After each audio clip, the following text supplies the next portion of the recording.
The fact that he's given up way more base runners lately than he has early on. When you have an opposition batting average of 210, you're going to win a lot of games. And by the way, that's about where Yovani Gallardo's opponent batting average is. But lately, for Cueto, it has been tough and a lot of working out of the stretch position. It's a great matchup of some young ones right here. We'll see what happens. Let's take a look at our beep Jeep pitching matchup. It's Gallardo against Cueto, the two 23-year-olds going at each other. Gallardo with a 2-1 career record against Cincinnati. You know, when they both get into problems, it's problems of a different sort. Yovani Gallardo gets wild. He tries to strike out a lot of guys with his curveball. He misses and he puts them on base. On the other hand, Johnny Cueto over the last 5 ball games in 22 innings has given up 30 hits. That's very un-Johnny Cueto-like. I'm sure each prospective manager hopes that their pitcher's on the beam today. We'll be on a Sunday roll. That's your Jeep pitching matchup coming up next. It's a game of starters, a game of relievers. Next up, the Reds will try to do some business with the bats.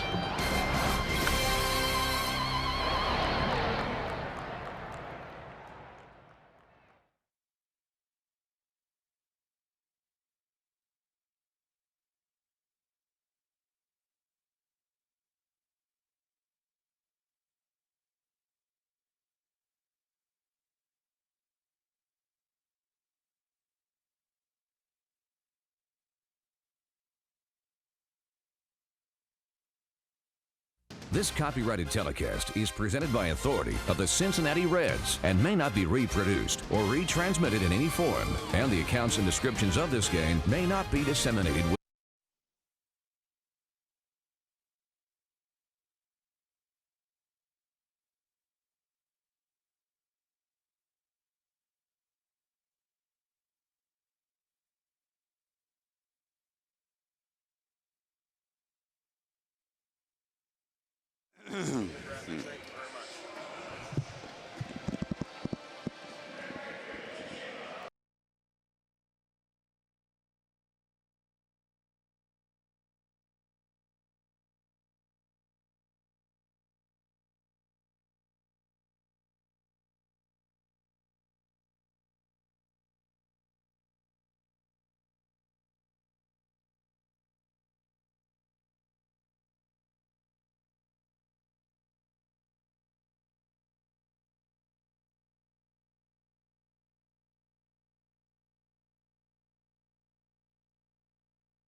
on the smiling side of a scoreboard against the Milwaukee Brew Crew. To do it, they've got to pump up the offense a bit, and when you look at the Reds and look at offensively where they stand, you know the big guys have to deliver. This is a Milwaukee team that believes very much in on-base percentage as they construct their lineup. Dusty Baker's more a seat-of-the-pants guy, but numbers don't lie. On-base percentage, Joey Votto, he's a good hitter, but he's a great on-base percentage guy, too. He'll take a walk. For Ryan Hanigan, same story. He's been the biggest surprise of this year, Chris. You know, and there's no question about that, George. Ryan Hanigan has been exceptional with 2 strikes, especially working walks. Given the fact that he bats a lot of times in the 8th spot in the lineup, that's a tough place to do that. But when you are a hitter one of your responsibilities is simply not making out. And you're looking at a list right there on the Reds of the best players in that category going up to the plate and not making it out. At bats per run batted in, you know who's at the top of that list. Brandon Phillips, of course, has come up in the world in that respect, as Phillips, all told, comes in with 14 homers and 60 knocked in his 313 at bats this season. The Reds need the big guys to deliver. Jay Bruce, of course, out for 8 weeks, 6 to 8 with his injury, but Votto, Phillips, and the rest of the Reds hoping to put some numbers on the board this afternoon. It's the Reds and the Brew Crew coming up next on Fox Sports Ohio.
By Dodge, grab life. By Just for Men, stay in the game with Just for Men hair color.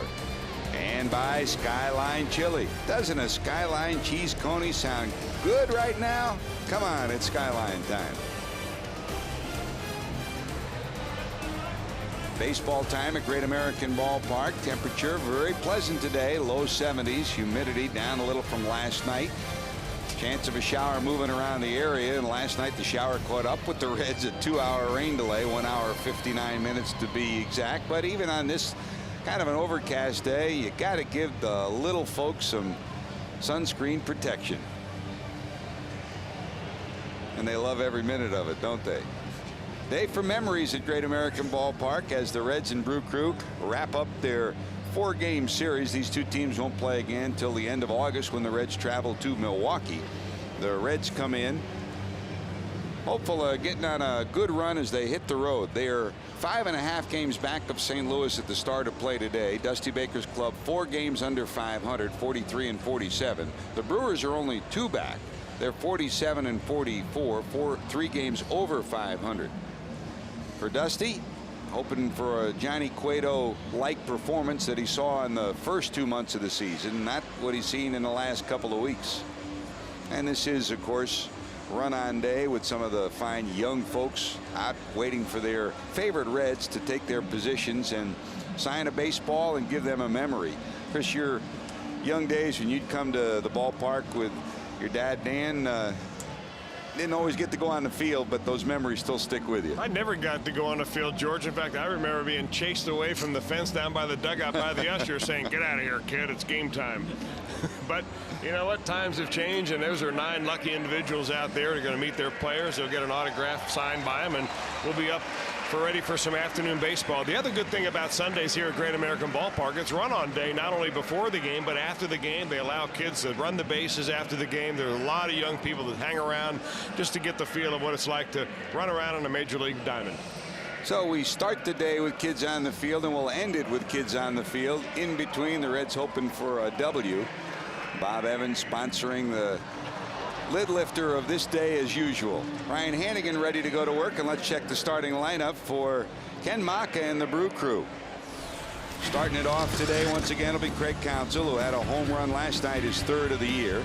Mike Cameron, who's never gotten a hit off Johnny Cueto, 0 for 6, will bat in the number 2 position. Ryan Braun had yesterday off, kind of a break after the All-Star festivities, plus he got hit in both hands on a pitch in the first game of the series. Prince Fielder, one of the big power hitters in the league, in the cleanup spot. Then Corey Hart, Matt Gamble, J.J. Hardy, and Jason Kendall against the Reds this year, 321, and against Cueto, 4 for 9 in his career. Gallardo, the pitcher, at 125, bats in the number 9 position. And will Johnny be good today? Well, that's a good question. I think that Dusty Baker would love to be able to answer that. Yes. In fact, the last very good game he pitched was right here at Great American Ballpark on July the 1st against the Arizona Diamondbacks. 6 innings of 1 hit, 8 strikeout, no-run baseball. Wouldn't you love to see that out of this young 23-year-old this afternoon? But he's facing a tough customer in Yovani Gallardo, who is among the leaders in all the National League with earned run average during the day. A lot of that may have to do with how difficult it is to see the ball in Milwaukee during the daytime. But today shouldn't be all that tough from a glare standpoint. Over clouds, or a lot of clouds overhead, blocking out the sun. This looks like a good day to play baseball, a good day to hit. And for Johnny Cueto, a good day to stop the losing streak and try to salvage this 4-game set at 2 apiece.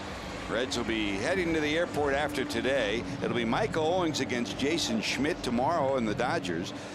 Tuesday, Homer Bailey against Randy Wolf. Wednesday, Bronson Arroyo against Chad Billingsley. And Chris, been a long time since we've seen Jason Schmidt, and the Reds will get to see him tomorrow night in Los Angeles. 25 months since he has made his last major league start. They say his fastball's not where it once was, but I'll be anxious to see him anyway. Me too. Here's Counsell stepping in at 280.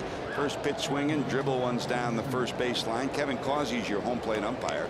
Bill Miller at first, Darryl Cousins, the crew chief, at second, and Brian Runge's down at third base.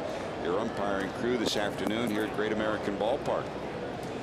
George Grant, Chris Welsh up in the booth. Still to come, of course, Reds Live post game. Jim Day and Jeff Pecoro. There's a bloop into right. That'll drop for a base hit. So Counsell gets things started with a bloop base hit into right. Staying down important for Johnny Cueto.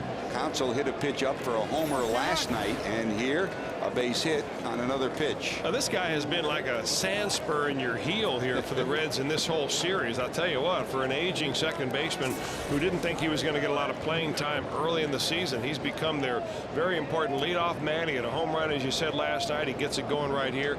That was a little spinner of a breaking ball. Very reminiscent of what Arroyo did early on the other night. Didn't have a good breaking ball, but finally found it about the 4th inning. So Counsell now 5 for 16 in the series.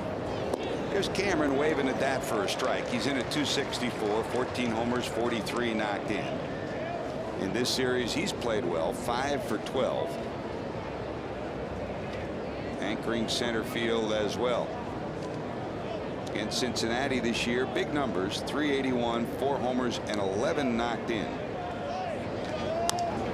This popped down the right field line, heading towards the seats. Well, Mike Cameron is really hitting the ball so much better now than he has all year long. He's coming off a June in which, in his words, said, "I forgot how to play baseball entirely." He hit 153 in June, really didn't do much at all. He had 1 home run and 6 runs batted in and nearly 90 at bats. But boy, he's hitting 400 here in July and a very hot hitter right now. Pop to the right side. Votto giving chase. And he'll get it. It looked as if it was heading about 10 rows deep. It just kept curving back. Cameron just drops his head and kicks his bat. Votto says thank you very much. Here's your 4 defensive alignment for the Reds. Cincinnati will have Dickerson in left, Taveras in center. Johnny Gomes gets another start in right. Around the infield for the start of this one, Encarnacion will be at third. The shortstop once again will be Jerry Hairston Jr. Phillips and Votto right side of the infield with Hannigan behind the plate.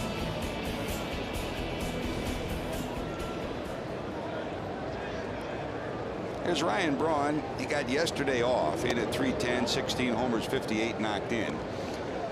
Ken Maka wanted to give him a breather after attending the All-Star game, and really just, you go to the All-Star game, you do everything they ask you to do, you're pretty much exhausted. Plus he got hit on both hands by a pitch on Thursday night, so he took yesterday off to just sit and watch, and he's back in the lineup against Cueto. 2 for 11. The big power numbers, 16 home runs, 58 knocked in. There's a rip towards the left field corner. It'll go foul. Well, you better get your fastball in on him, because he's like so many of these Milwaukee Brewer hitters love the ball away. Now Brian Braun will take that pitch that's away and actually pull it. A lot of the rest of the guys in the lineup will go with it. Cueto trying to go in there, but as you see, that split the plate, not exactly in on the inside corner. Very, very dangerous hitter. Young career, but already closing in on 100 home runs. That's a strike on the inside corner. Only 13 away for 100 round trippers for his career.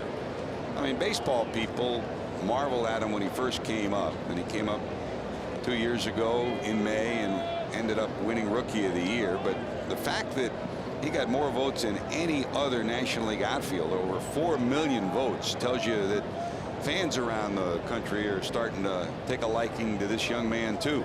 Came up as a third baseman, now a left fielder. And what hands. I mean, there's some hitters that you look at, they have a big wide swing. He just has big strong hands. On the other side, Chase Utley, of course, we talk a lot about his hands, but this guy has strong hands. He really does, you know, George, because he's not all that big of a guy if you stand next to him. I mean, he's an average sized man, but he's got great hand-eye coordination. A little different swing, though, on that low inside fastball than he did early on when he pulled that ball very sharply down the line. If you're going inside, get it down around the knees on him. 1 ball, 2 strikes.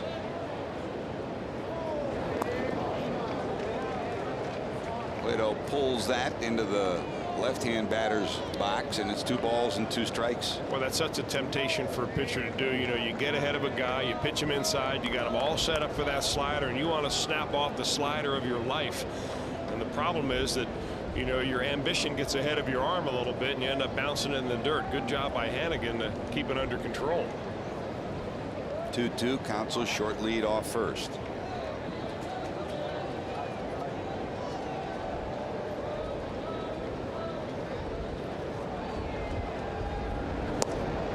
Went back inside and just did miss, so we'll go full 3-2.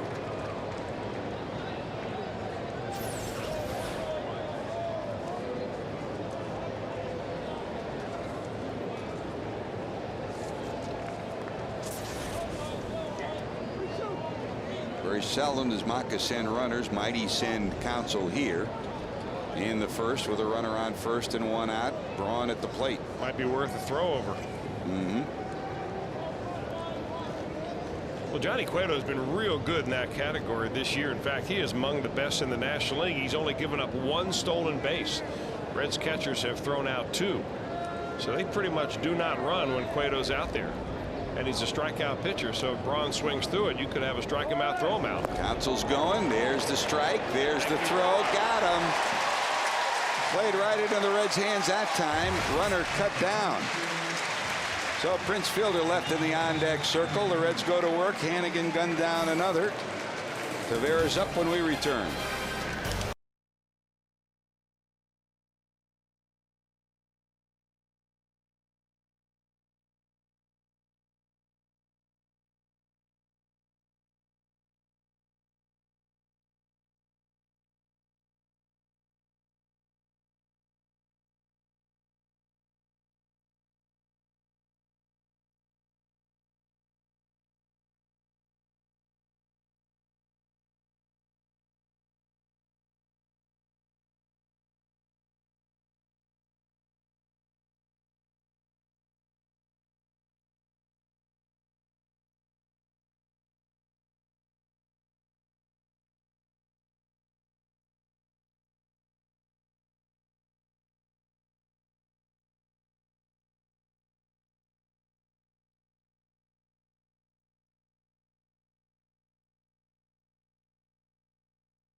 Dusty hoping to end this short homestand with a W. We go to the bottom of the first. Let's check his starting lineup for this afternoon. Willie Taveras in the leadoff spot. Jerry Hairston Jr. at short will bat second. Joey Votto in at 344 and 12 homers. He'll hit in the number 3 position. And at home, similar numbers. 8 homers, 25 knocked in at home. Brandon Phillips will hit in the number 4 spot. Then Edwin Encarnacion, who's had a bounce back 2 weeks with the bat. He hits 5th. Chris Dickerson in the number 6 hole. Johnny Gomes, Ryan Hannigan, and Johnny Cueto. That's your Reds starting lineup. And here's Giovanni Gallardo, who's 2-1 against the Reds in his career. Well, he's pitched a good game against the Reds his last game out, and a very bad game very early in the year in Milwaukee against the Reds, where he walked a lot of batters. But he's a guy that will come right after you. Like Johnny Cueto, only 23 years old. But boy, does he have some very impressive numbers, like that 203 opponent batting average. I tell you what, to have his age and have an opponent batting average down there, guys just don't hit him. He's got a good fastball and a good overhand curveball. Council can't get that, so Taveras will be on. And we'll see how Dusty Baker plays it early. Taveras has been thrown out twice in this series. Comes in with 17 stolen bases. Another look. Boy, that's what you want Willie Taveras to do, is really not try to sit back and drive the ball. You just want him to be able to flare it somewhere. How about a little ground ball in the infield or a flare over the second baseman's head? It all means the same thing to Taveras, because with his speed, you just wonder if they may press the running game here. Gallardo is an easy guy to run on. He has given up 11 stolen bases. They've only caught 2. Kendall, 24% at throwing out runners. There he goes. Bunt attempt by Hairston is fouled off. Boy, it had to be. He had that base stolen by a mile. Usually Jerry Hairston is one of the best guys around as far as giving the runner. Normally Willie Taveras plenty of time in terms of number of pitches seen to steal a base. He must have thought it was a bunt and run or a sacrifice. I'm not sure what it was. It was a straight steal by Taveras. Never did look back. So Willie back to first. 1 strike on Hairston in at 253. 7 homers, 25 knocked in. And he's in an 0-2 hole. Now keep in mind that Gallardo gets a lot of strikeouts. He's got more strikeouts than innings pitched, but what he gets him on is this big overhand curveball that he throws, and that's also a good pitch to run on if you're at first base trying to steal a bag. In this series, 3 for 10. Hairston making his 16th start at short since Alex Gonzalez went down. And if you joined us late, Alex today sent on a rehab assignment down to Louisville. Scratch from a start with an elbow problem back in June. Went on the disabled list on the 22nd of June. Had arthroscopic surgery and looked good taking infield yesterday. So he's starting his rehab down at Louisville today, which means that if everything goes okay, he could rejoin the Reds when they return from their road trip out west to Los Angeles and Chicago.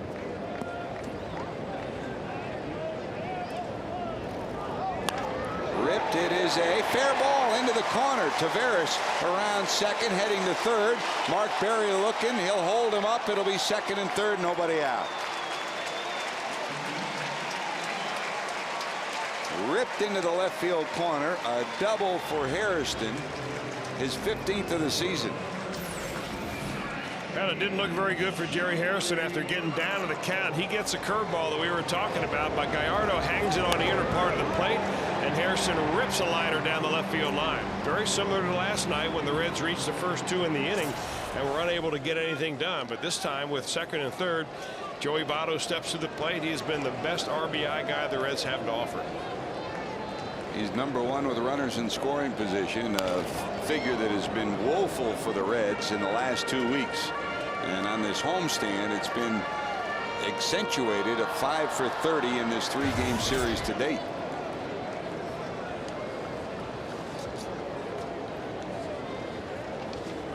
Joey 344 at home, 344 on the season. One of 3 Reds now over 300 with runners in scoring position going into tonight's ball game.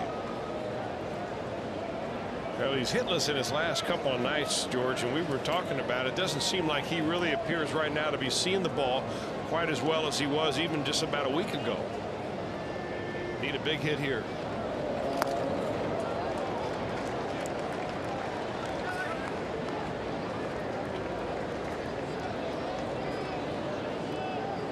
Ahead in the count, 2 balls and a strike. Brandon Phillips on deck for Cincinnati.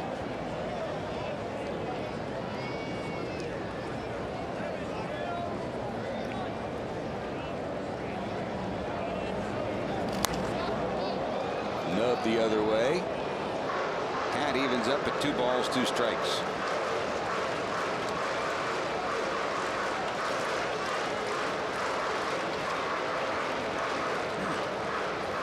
Joey in his career 1 for 6 at 167 against Gallardo. Good speed on the bases for the Reds. Right down Broadway. Votto caught looking. That's strikeout number 1. Out number 1 in the first. Here comes Brandon Phillips, and here comes the Ford defensive alignment for this Milwaukee club. They're 3rd in the league in defense. Pretty solid. Braun didn't make an error last year, made only 2 this year. Cameron made an error earlier in the series that cost the Brewers a run. Hart, good arm and right. Gamble, Hardy, Counsell, Fielder across the infield, and Jason Kendall behind the plate. That's your Brewers Ford defensive alignment.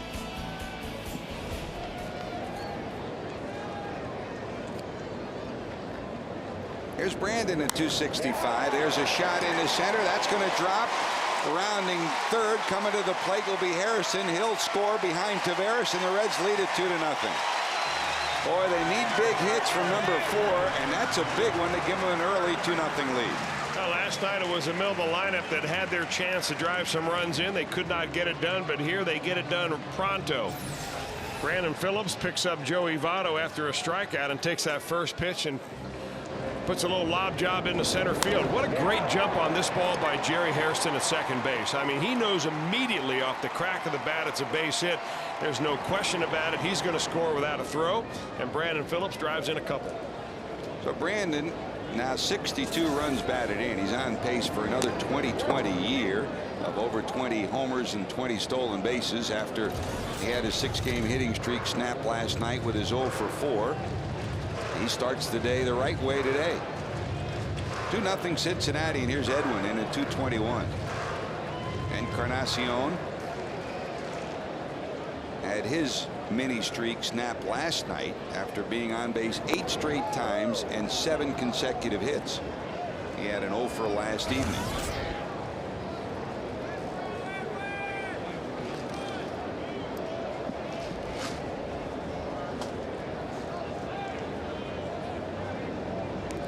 See if Phillips might push the running game as well. Down at first for the Reds. Not going. That's a little low.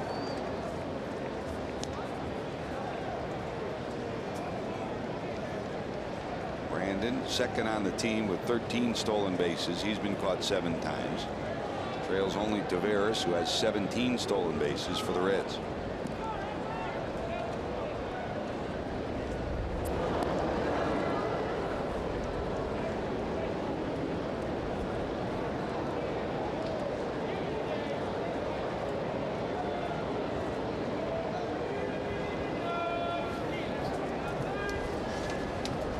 That number we looked at prior to the game. Joey Votto number 1, Phillips number 2, producing runs batted in.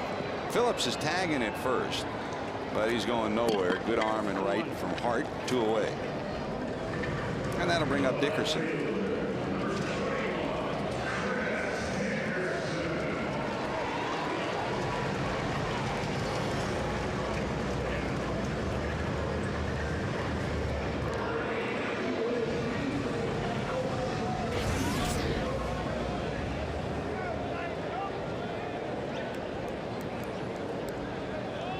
Dickerson steps in. He had a mini streak of 5 games snapped in the first game of this series. More importantly, he's back and healthy again after what initially Reds thought were back spasms. As it turned out, it was a dislocated rib. Steve Ballman, the trainer, finally located it as he examined him, and Mike Rolfe straightened him out, and he's fine, ready to go, and hopeful of putting some numbers up on this day. He hit 271, couple of homers, 13 knocked in.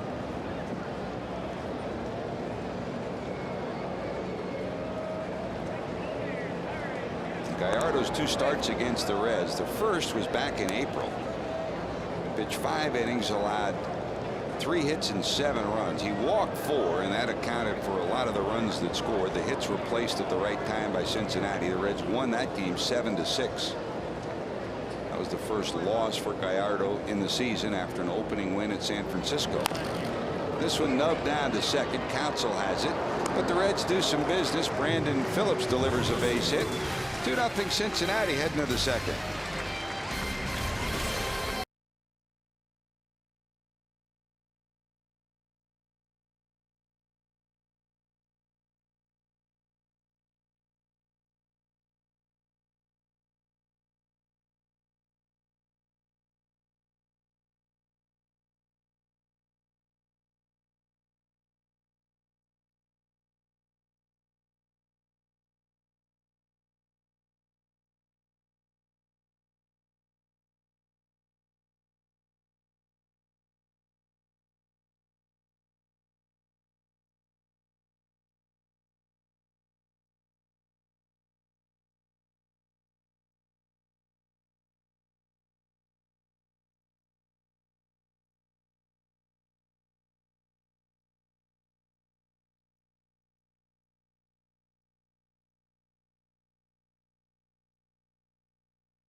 Serious lawyers for serious injuries. Top of the order, Willie Taveras, Jerry Hairston Jr.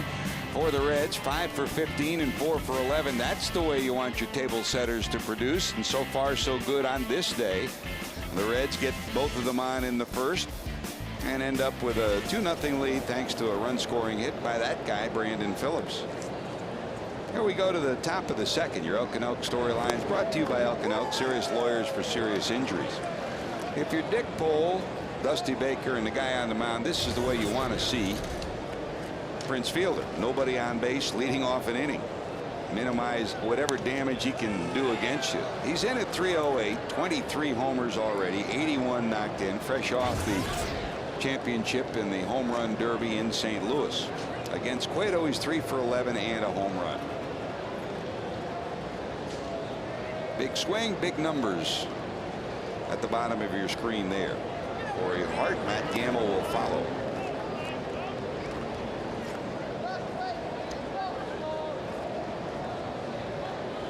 Cardinals will play later on. Arizona will wrap up their series.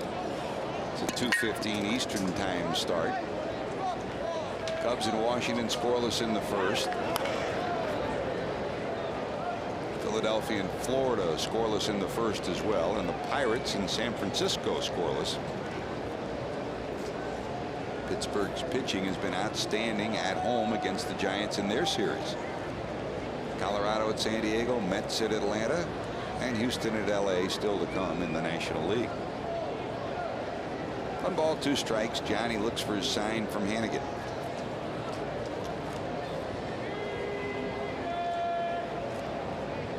They'll go through him one more time. Wants it up. He got it up, and it's banged into the right center field alley. 3 hops to the wall, and Prince Fielder will pick up his 23rd double of the season. So 23 doubles to go along with 23 homers for the first baseman for the Brewers.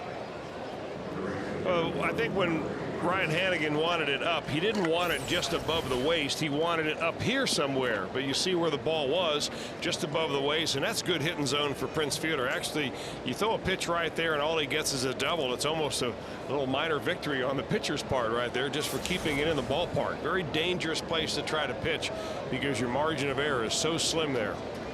So runner at second, nobody out. Here's Hart in at 260, 9 homers, 36 knocked in. Had a subpar first half. He tries to get the ball to the right side. He does. Gomes has a drop in front of him, and it'll be first and third. I don't think he saw the ball well, and I think he thought it might have been hit harder than it was, almost off the end of the bat, and it bloops in front of Gomes. So that'll be first and third instead of an out. And a runner at second. Now, Johnny's made some pretty good plays over the last couple of nights. This is not one of them at all. In fact, he stops right as that ball ends up at his feet. I guess if he left his feet and dives at that ball, there's a possibility he still makes it. But, you know, when you misjudge it early on, it's sometimes tough to recover when you don't have a lot of speed. Big swing and a bloop results in a base hit. So it's first and third. The first two are on here in the second for the Brewers. And here comes Matt Gamble.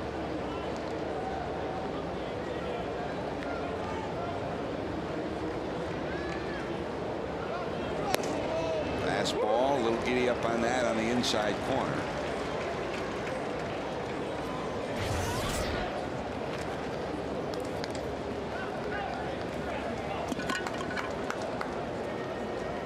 Down at first, Hart 7 stolen bases. He's been caught 4 times, so you can't forget about him down there.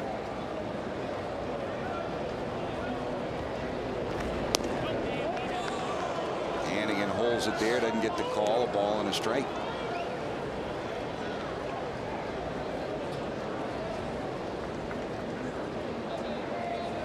Gamble and McGee each getting a chance to show what they can do with the bat. Down at third.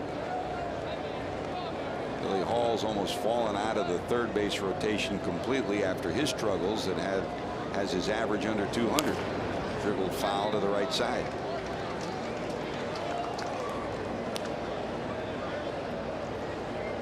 Well, they expect the long term from Matt Gamble that this guy is just simply going to come up here, finally get it at the major league level, and really start to rake. Right now they're playing also Casey McGee at third base, who's somewhat of a minor league journeyman and who's kind of come into this major league level a little bit late. But Gamble's still a very young guy, 24 years old in a couple of days. Perfect spot for Johnny Cueto. He went to school on that one. That's strikeout number 2 for Cueto. Well, controlling the glove side of the plate is what Johnny Cueto did in the first half, and that's why he had such a successful start, being able to throw your fastball there in the low to mid 90s. And you know, when you can do that, you can control right-handers and left-handers alike. That is not an easy pitch to locate as a right-handed pitcher, but when you get out in front of your front knee and drive to the plate and put the kind of zip on it that Cueto can, you'll send a lot of guys packing. And Chris, the only way you can't control that is to have his kind of velocity, huh? I mean, normal right-handers, if you don't have that, you leave yourself susceptible trying to go in there. Well, you can still get it in there, but don't miss over the plate. And if for Cueto, you don't want to miss over the plate either. And it's a matter really of keeping that front side closed. I mean, David Weathers will tell you that he found that secret up a few years ago, where you, as you come out of your balance point, you really point your shoulder or your elbow, whatever your guide is, right to that spot. Arthur Rose does the same thing, and it keeps them locked in to make sure when they miss in off the plate, not over the dish.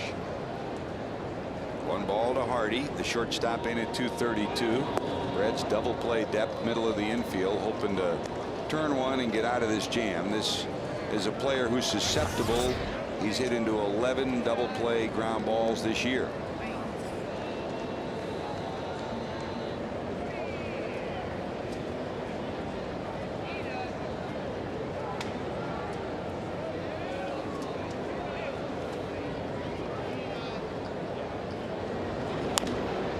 Down to third, but foul. That rolls past the third base coach for the. There's a peek at the mechanics of Johnny Cueto. Brad Fisher, your third base coach, and as usual down at first, Eddie Cedar for the Brewers.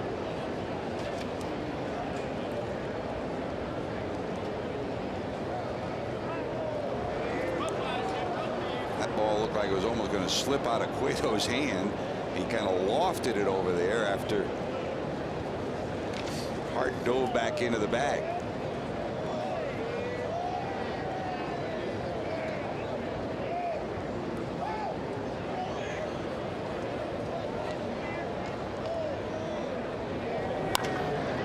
Rolled, knocked down. They will get one at second, and that's all. A run will score. Good job by Hairston to glove it and get the force, but a run scores. It's a 2-1 game. Well, a good job just to be able to get it out of this play, because the ball was hit sharply and hit in the hole between third and short. Diving play by Hairston. Boy, we have seen him make some really terrific defensive plays no matter where you stick him. And he seems to be always diving for a ball one way or another, and that was a big one right there to pick up and out. Hardy gets another run batted in. That's 43 for Hardy. He would be in third place on the Reds as far as RBIs on the season, behind Votto and behind Phillips. But here he is batting the number 7 spot for the Brewers. That just goes to show you the differences in the offense that each of these managers have at their disposal. Brewers produced about 3/4 of a run more per game than the Reds do. And it starts with the two big guys, obviously. And if there's a key to the second half, it's going to be Hart and Hardy putting those kind of numbers up. Jason Kendall in at 241 for his first at bat, 4 for 9 in his career against Cueto. Well, if you're Jason Kendall, I mean, you have been all over the map as far as where you bat in the lineup. He bats in the second spot. He's led off here before. He's batted somewhere around the middle. Now he's down just close to the very bottom of the order. Last year in the number 9 spot some of the time too. Look out. Encarnacion gets in front of Hairston, and it'll go as a base hit. Should have been an out, though. Could have been an out. Encarnacion went way too far into Hairston's area, and almost a collision that would have allowed the runner to go to third. Yeah, George, but watch this bounce here. I think it hits something in the infield. I'm not saying that there's even a pebble in that infield, but look how high that thing bounces right there. It's like there's a sewer lid planted under that grass somewhere. The ball goes boom. No sprinkler heads. I don't think anybody this side of Shaq gets that ball. We've seen Edwin do that a couple of times, though. He almost cuts into the shortstop's path. And you're generally told cut across towards the first base bag. Yep. So 2 on, 2 out, and here's Gallardo. 1 hit with a runner in scoring position, that a homer this year. In at 125. Yeah, that hit was a game. It was a home run. And he pitched a 1-0 win, I think, in that ball game. He will not get cheated with his swing.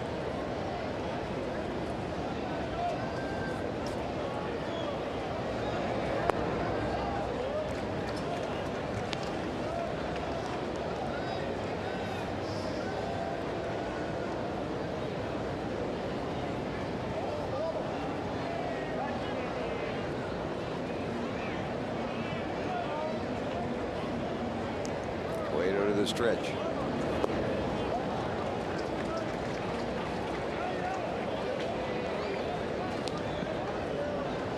Double and a single started it for the Brewers. A fielder's choice gets a run in, and it's a 1-run ball game. Cueto trying to keep it right there.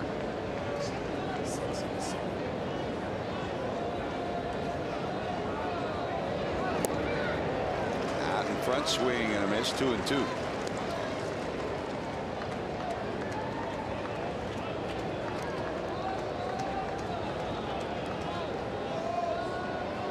Daddy Wags just reminding us that home run that he did hit. Talk about, you tell your kids about this later on, was off Randy Johnson. Not this time. Cueto gets the out he wants.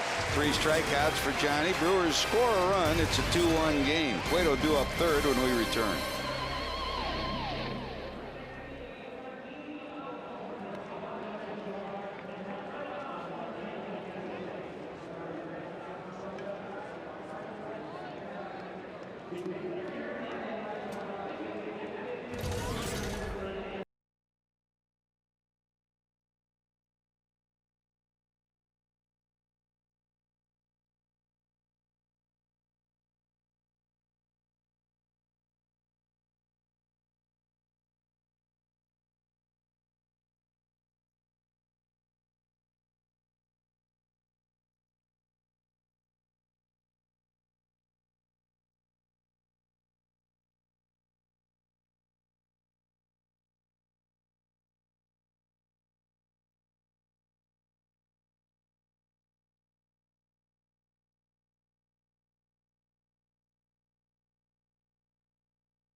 And the sign, if a Reds player hits the sign or the car in today's game, Billy Lefevers of Trenton, Ohio is going to win it. Register for your chance to win during an upcoming game at your Cincinnati and Northern Kentucky Toyota dealers.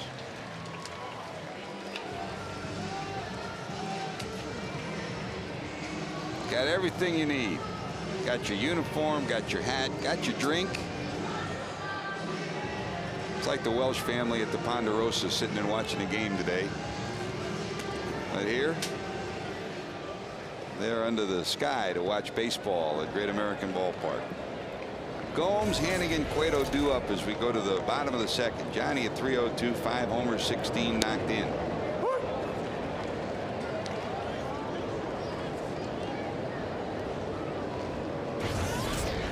For the series, Johnny 1 for 6, couple of walks and a run scored.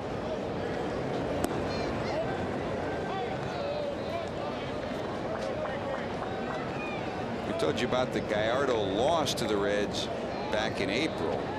In May, he won a game that the Brewers won 5-2. A different story for him. Pitched 5 1/3, walked only 2, gave up 2 runs, left with the lead and was credited with the victory. That stretched his record to 5-2 back on the 31st of May.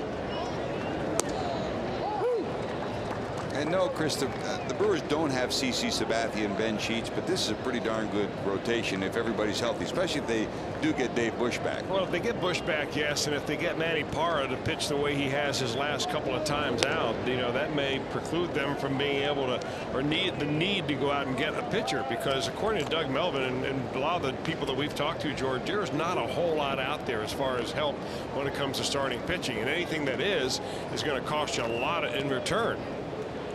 Certainly nobody the caliber of CC Sabathia except for Roy Halladay.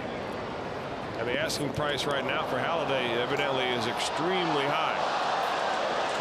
You're talking, and I mean, we were there 3 weeks ago now, and even then J.P. Ricciardi said if we ever get to that point, we'd ask for a lot, and that has gone up from there. I mean, you're talking about 3 premier players. The 1 or 2 best players from your minor league system, possibly a major leaguer or someone major league ready as well. You know, the difference last year, and I really think, I mean, it was a stroke of genius on Doug Melvin's part. Not only did he get CC Sabathia, but he got him a month before the trading deadline. Exactly. So they got 3 starts right around the All-Star break. So he had, I think he got 5 starts before the trading deadline would have hit. Anybody you get now, you're talking about basically 2 months. Swing and a miss. Gallardo delivers, and Gomes strikes out. Second strikeout for Gallardo, one away. Here's Hannigan.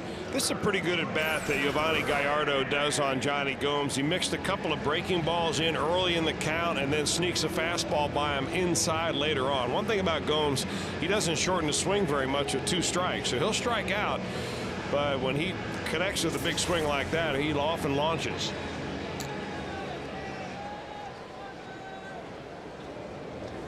Here's Hannigan in at 329, a homer and 8 knocked in. 1 for 7 in the series. Starting his 3rd straight game in the series. One of the Reds' hotter players at 329 overall, a homer, 8 knocked in. A couple of days off for Ramon Hernandez, coming back from a gimpy leg. And Hannigan's getting a chance to catch on a semi-regular basis here against the Brewers.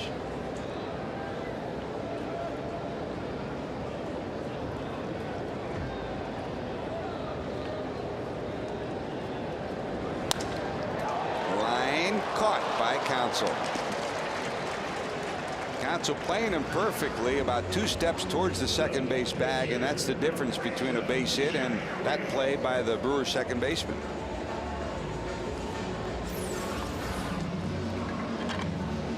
Well, Ryan Hannigan so often hits the ball up the middle that you really need to be shading him that way and almost going that way with the pitch like that if you're a defender.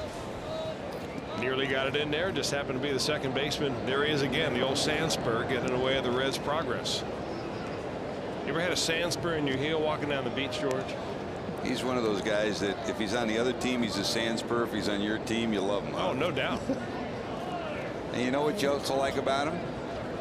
Those are the old style glasses.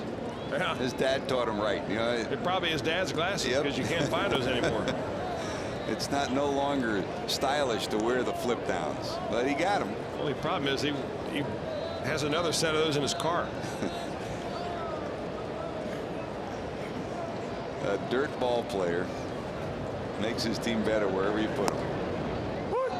And they're fortunate to have him this year. Ricky Weeks went down, and Ricky was just starting to round into shape. They expected a big year from Weeks. There went a lot of their stolen base game, and there went some power too. Counsell's taken over at second base. Weeks out for the year with still another wrist injury. Hopeful of being back 100% next year. 3 balls, 1 strike to Johnny Cueto.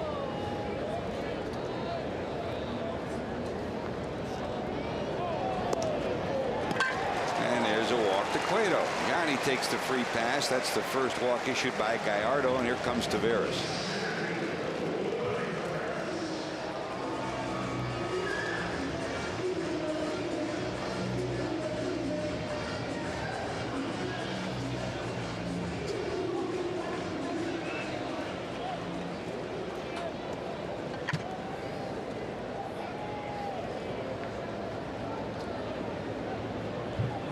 Well, they got the Reds rolling with a base hit to center in the first inning.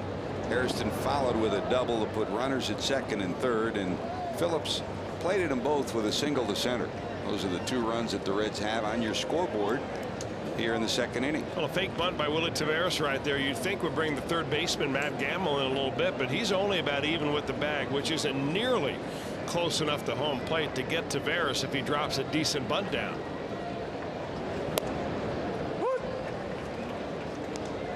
Ball and a strike. If you're Willie Taveras right here, you're not thinking about driving a run in. You're not even thinking about going first to third with the runner. You're just trying to think about keeping the inning alive. He deadens it perfectly down the right field line. Cueto's going to go to third, and smartly Taveras stays at first.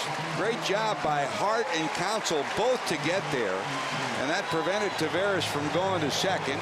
Cueto does go to third.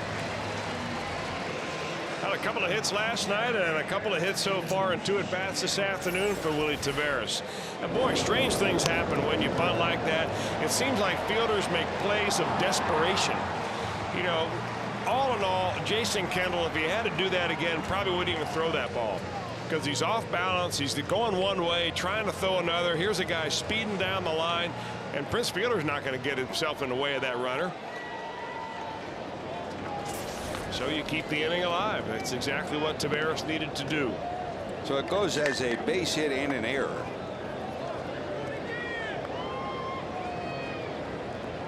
'24th for the Reds of the infield variety. And the Reds with bunt hits and infield hits at the top of this order from either Taveras or Hairston, and when they've used them, it's resulted in better offense for this ball club. Let's see if this will parlay into something with 2 outs. First and third.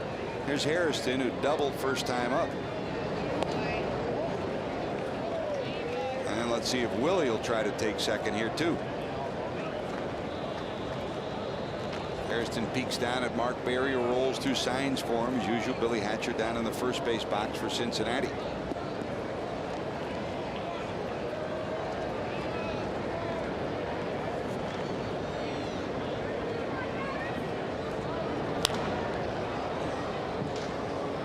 Man, you talk about little things.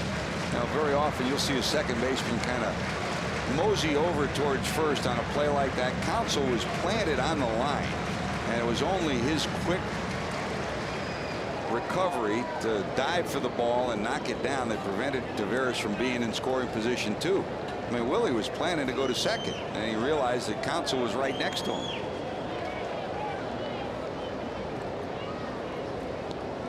Little by little, we're learning all the signs, huh? When you see that going back and forth from one thigh to another by Jason Kendall, that means give the old fake to third and then look at first play. That's either throw to first or give me an outside fastball. Well, Hairston strikes out, so the Reds will strand a pair. They don't score in the second. They've stranded 3 through 2, but lead it 2-1.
.com. By JTM, food, family, and fun. It's JTM. By Geico, 15 minutes could save you 15% or more on your car insurance.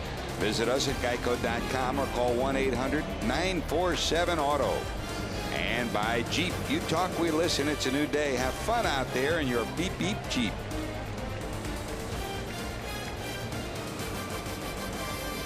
Everybody's fan favorite at the ballpark today. Been a great weekend. Mr. Red, Rosie Red, everybody around, and the Reds hopeful of coming up with a W on this Sunday afternoon.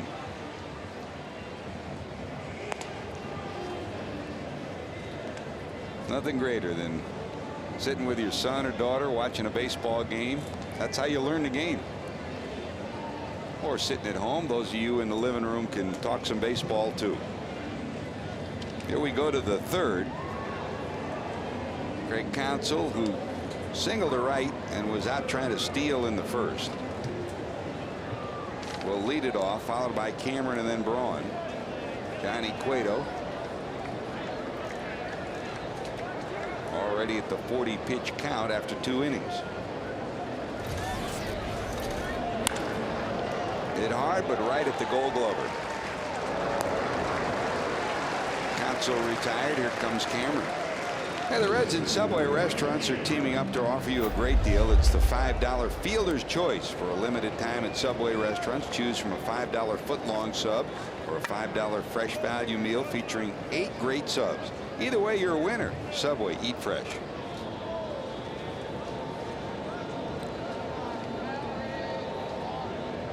Cameron popped out to Votto first time up in foul territory.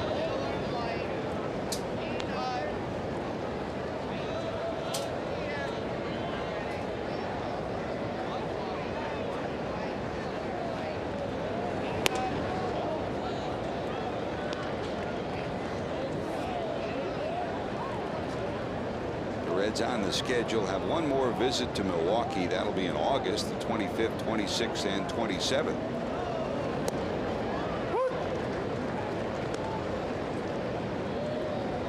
This represents the final time Milwaukee will be here in Cincinnati. I'm sure you've got your golf already set for that 3rd week of August in Milwaukee. One of the better golf cities in the National League, I can tell you that, George. That's popped through on the left side. Cameron has a hit, his 6th hit in the series. Your Honda standings update for today. Start of play today. The Cardinals a 2-game lead over the Cubs and the Brewers. Houston 3 back, and Cincinnati 5.5 back, 4 games under 500. In the division, in the Central, the Cardinals are 6 games over 500, 25 and 19. The Brewers are 9 games over 500 at 25 and 16, the 2 best records in the division. The Reds coming in are 2 games over, 22 and 20.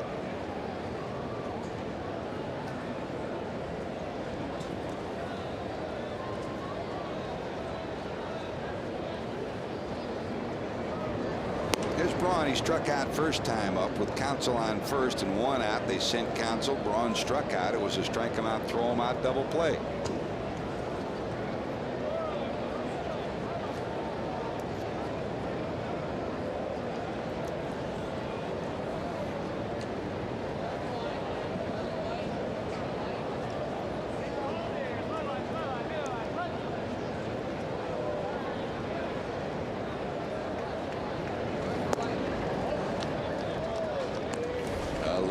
How about a 90-game comparison, George, between last year and this year?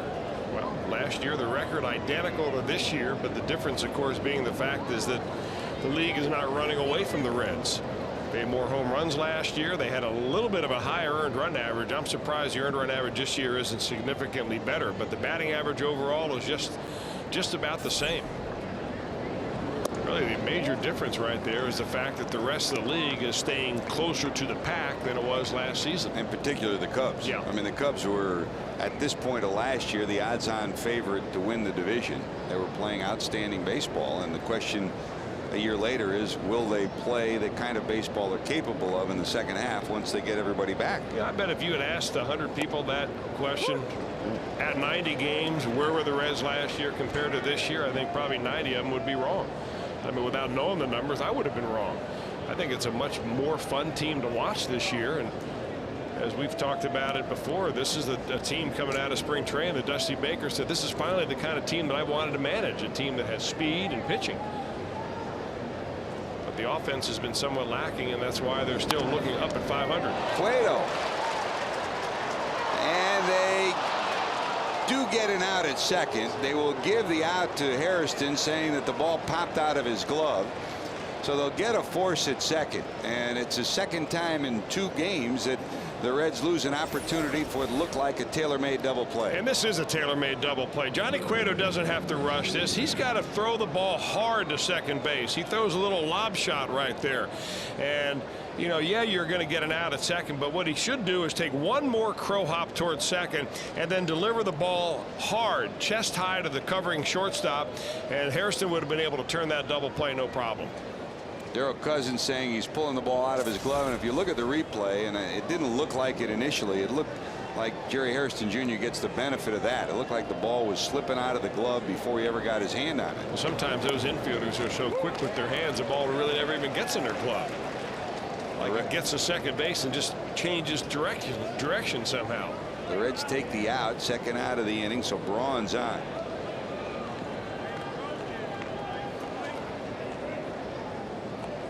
Here's Prince, doubled in the second and scored on a fielder's choice.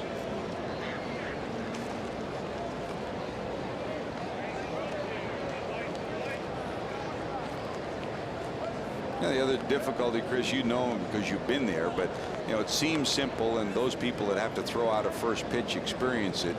Making a defensive play on the mound and throwing either at the top of a mound or the bottom of a mound sometimes lends to a throw like that.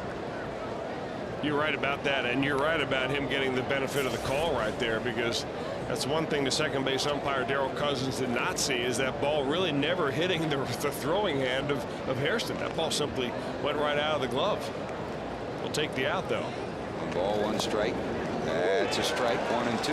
You know, the mound can present a presence from a standpoint of balance, but these guys practice that PFP, that ground ball back to you, covering first, spinning and throwing to second so many times that it really ought to be second nature. The problem is that you're in the game and you got adrenaline going and you're thinking, wow, I got a double play ball, and you need to feel the need to get rid of it as quickly as possible.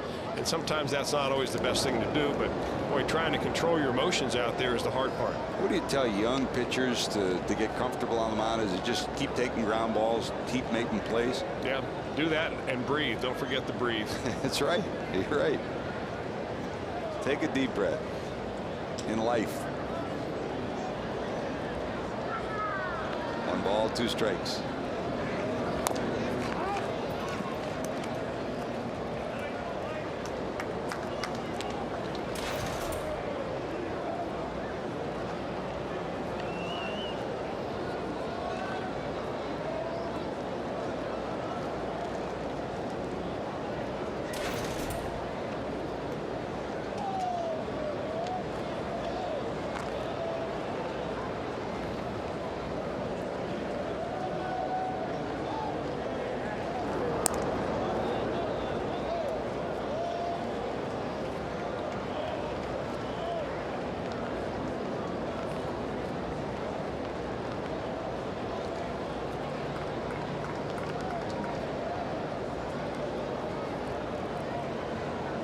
Takes a little bigger lead down at first. Here's the 1-2 to Fielder. Deep to right, forget it. Gomes can only watch as this one heads halfway up the moon deck. Ahead in the count, 1-2. Prince Fielder delivers his second career homer off Cueto, his second hit of the ball game, and Milwaukee takes a 3-2 lead.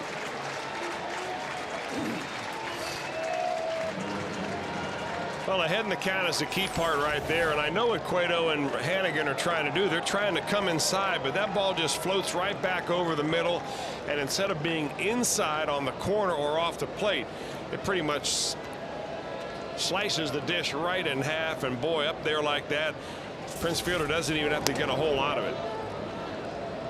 You give him the elevation by throwing the ball up around the letters. All he has to do is put the wood to it.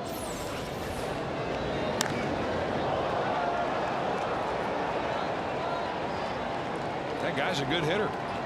Can't make a mistake. Simple as that. 24 homers for Prince now. Add 2 more to his RBI total. 83 runs batted in. Boy, is he heading towards a mammoth year. He's on a pace for over 140 runs batted in. That would obliterate the Milwaukee record of RBI set by Cecil Cooper back in 1983. That'll get Hart. So Hart is plunked. A 2-out hit batsman.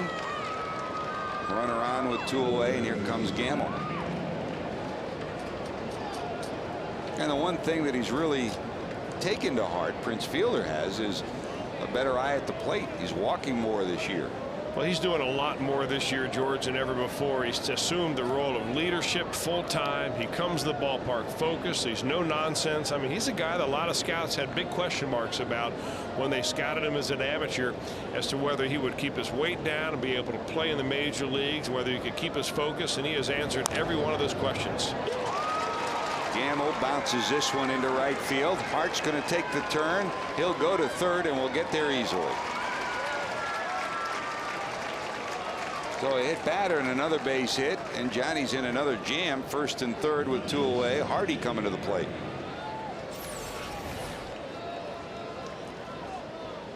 Now, right now, I'm not sure what Johnny Cueto is doing except kind of throwing the ball down the middle of the plate. He starts that pitch on the outer part, and it's a slider that comes right back to the center. That'll send Hart, the long-legged right fielder, from first to third.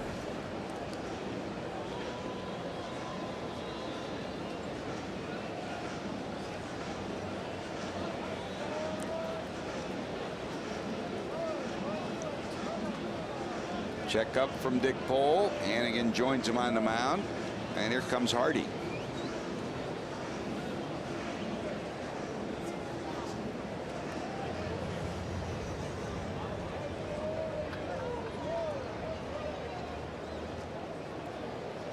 Here's JJ. Thought he had a base hit. A diving stop by Hairston turned it into a fielder's choice, but that got Prince Fielder home in the second with the first run for Milwaukee. He's got first and third.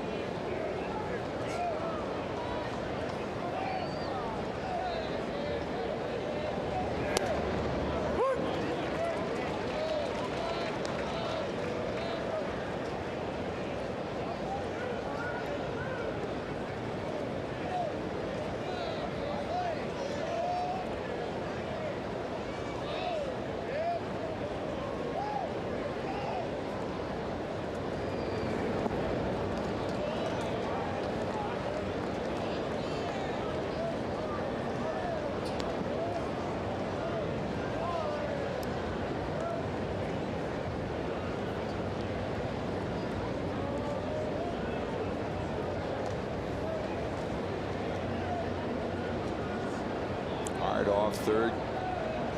Gamble off first. Great block by Hannigan.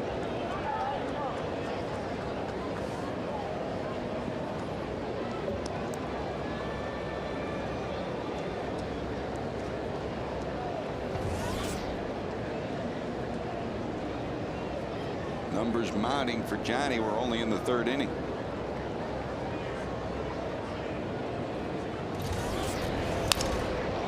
Sounded like a broken bat. Loop to left. Back is Dickerson, and he'll haul it in. But damage done. And you know who does it for the Brewers? Prince Fielder's 24th homer, 3-2 Milwaukee.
Thursday, July 30th, with the Senior Citizen Specials presented by He'll Hear Better. The Reds take on the San Diego Padres at 12:35. Fans ages 16 and older can purchase selected non-premium tickets at half price in advance of game day only. For your tickets, call 381-REDS or go to reds.com. Here's Joey. Votto struck out looking first time up. There's a shot into center, a base hit. Leadoff hitter on for the Reds here in the third.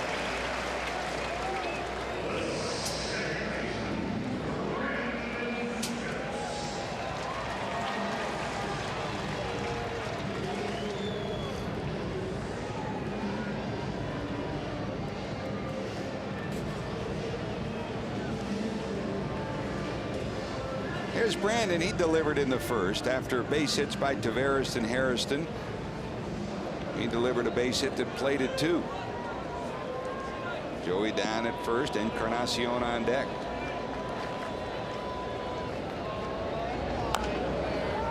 Dribbled in front of the plate. They'll go to first. This time Kendall makes a fine play and gets Brandon Phillips. So the Reds send Joey Votto to second on the 2-3 put out. Good play by Jason Kendall defensively. Same kind of play that Jason Kendall threw away with Willie Taveras running down the line just an inning ago. And he makes that one nice and gets Phillips by a step. Well, that's about a perfect swinging bunt right there. But, you know, Kendall here in his late 30s, still pretty mobile behind the dish. He gets out of there and makes a nice play. Did it just the way his dad, Freddie, taught him how to do it. One of the best catching instructors you'll come across. Jason's dad, Freddie Kendall, former major leaguer, one time in the Reds organization, too. And if that guy wants to, he could be an outstanding coach or manager someday. You wonder if he would. Hey, fans, text the word Fox to 37664 to win great Fox Sports Ohio prizes. The 500th text will win. Text the word Fox to 37664. Tying run scoring position for the Reds. Here's Edwin. He locked him up with that swing, and it's 1 ball and 2 strikes.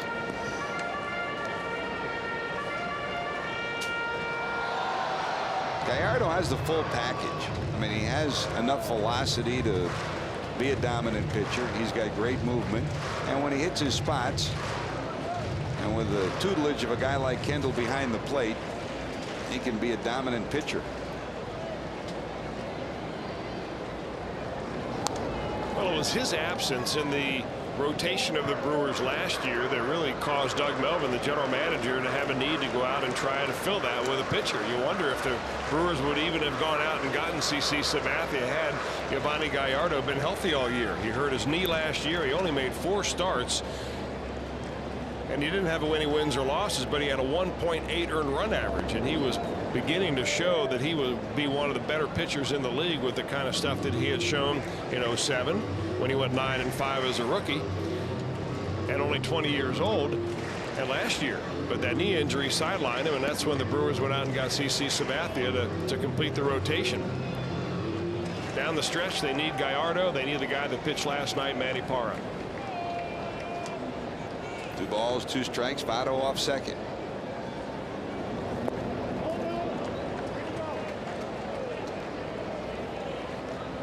Bill Miller saying he didn't go around, so it's full 3-2.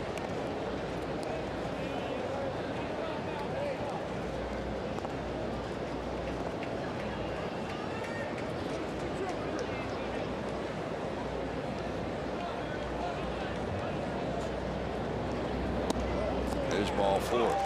Now, Chris, I think the one sense that you get as we usually talk to Walt Jocketty, the Reds general manager, but with Doug Melvin in town too, and every general manager we've talked to in the last week to 10 days, they're saying pretty much the same thing, that those that have parts that are desired via the trade are wanting so much that it's becoming less and less likely that there'll be multiple trades or meaningful trades as you head to the trading deadline. I mean, Holiday may be traded, but it will take a stiff price, and our teams, especially middle market teams, willing to do that. I mean, the big money teams can take on contracts and look at things differently than a Milwaukee or a Cincinnati. Oh yeah, I mean, if you're a big market ball club, and we're going to see a big market ball club this coming week when we go visit the Los Angeles Dodgers, Georgie. You know, the pitcher that's going to be pitching for the Dodgers tomorrow, Jason Smith, right now being paid $15.7 million by the Dodgers. He has never he hasn't pitched in 25 months. But they can write that off, really no problem at all with the way that they draw their television contract. They've got the cash to be able to, you know, essentially eat that kind of a contract and move on. On the other hand, you know, you've got Doug Melvin of the Milwaukee Brewers and an $8 million price tag on Billy Hall that, you know, they're not sure what to do with Billy Hall. He's struggling this year. He's a great guy, but they like to eat the contract, but they don't have the kind of resources to be able to recover from that, much less 2 or 3, you know, $10 or $15 million contracts like some of these teams can. And that's the biggest difference that a middle market and small market general manager runs into when he talks about trading. He may have some chips in the minor leagues, but boy, they're even more precious to a small market team than they are to a big market team. And what is that balance point? When do you give up something that is a prize for you in the future to make a run this year? I mean, the Brewers did it last year, giving up Matt Laporta to get CC Sabathia, and the Reds have been faced with similar discussions, not decisions yet, but certainly discussions on the possibility of bettering the Reds ball club. Ken Maka was there in Oakland, and very often early in his tenure they brought players in. Late in his tenure they unloaded players when he was the manager, and Billy being the general manager in Oakland. 1 ball, 2 strikes. Dickerson will step out and take a breather. Now the other thing that is becoming a probability is that not all the deals will be made before the trading deadline. There may be some deals made in August when teams try to sneak people through waivers. You'll see who clears waivers. So unlike last year where a couple of major deals came early, this particular year there may be 2, 3, 4 deals after August the 1st. You think there ought to be a rule in baseball that every team needs to make 1 deal before the trading deadline just to kind of keep things interesting? There's a swing and a miss. I'll tell you, you make me commissioner, and I'd have these baseball rules look like the tax code. Remember in Toronto when Pat Gillick was the general manager, they had a little box on the sports page that showed how many days that the Blue Jays had gone without making a deal. But Pat Gillick stuck by his guns and eventually put together a winning club. He did the same thing in Philadelphia. So what fans want does not always translate to what's best for the organization. The teams that win over the long haul are the ones that are able to put together, here's Johnny Gomes, are the ones that put together a management style and an on-field style that meshes and everybody's on the same page, meaning the owner, the general manager, and the manager are all working for the same thing. That doesn't always happen. Instead of the trade deadline, it's the mandatory trade deadline. There's Johnny Gomes. Gallardo bouncing back. He got ahead 0-2 to Dickerson before he struck him out. Now he's ahead 0-2 to Gomes. Johnny bounced out first time up.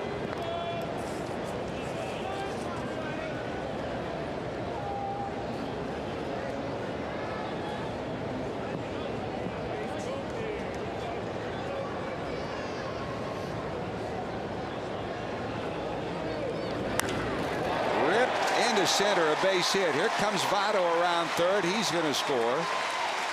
Edwin will stop at second. So Johnny Gomes delivers his 17th run batted in, a bullet. And you talk about the mistake that Johnny Cueto made. Here's a mistake from Gallardo. It is a mistake from Gallardo because he struck him out on an inside fastball the first time up, but he hangs the breaking ball right there, and Johnny Gomes lays the wood to it. A liner in the left center field. And with 2 outs, no problem at all for Joey Votto. He'll take a look over his shoulder. He'll come chugging around there to tie this ball game up. So ahead 0-2. Gallardo makes a mistake and Gomes delivers. We're tied at 3, and here comes Hannigan. Encarnacion scoring position at second. Gomes down at first.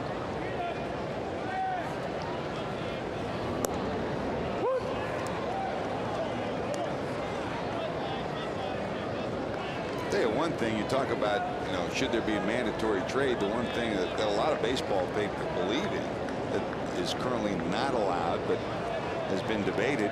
Should teams be allowed to trade draft picks? If you don't have enough money, if you're a small market team and you can't sign a #1 draft pick, should you be allowed to trade that draft pick? Right now, teams cannot trade draft picks. Correct. One of the only sports where you can't do it. Right now, what happens is a lot of the teams who don't have money to sign those top draft picks will draft somebody in the first round who really would be maybe a 5th or 6th or 10th round player and come to a pre-draft agreement with them. Say, hey, we'll give you this much money. Will you sign as a #1 pick? The Nationals still dealing with Steven Strasburg, and Scott Boras trying to get that deal done. That's a strike on the outside corner, 1-2. Reds still trying to get their deal done with their first round draft pick, Mike Leake. Although I think because of the innings that he has pitched this year, no real rush. The urgency is not there. They're not going to pitch him a lot this summer anyhow. So many college pitchers that go to the postseason have pitched more than they probably should have, and looking at the future, I think in many cases their drafting teams will give them a good chunk of this year off. Down and away. Hannigan doesn't like the call, but a strikeout #5 on the afternoon for Gallardo. The Reds tie it though on the hit by Gomes.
You know what that sounds like? That's our Aflac trivia question. Who was the only person to manage both the Reds and the Brewers? The only person to manage both the Cincinnati Reds and the Brewers. The answer coming up for you.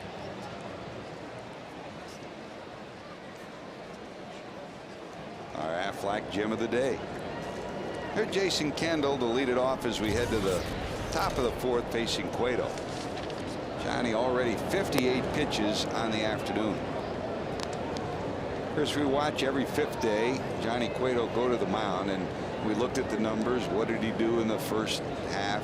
First half of the first half, and his numbers, his ERA up in the second half. Of course, that's skewed by the one bad inning he had. But what do you see different in Johnny Cueto today that has changed from that stretch where he pitched 5 straight starts in a row that were outstanding?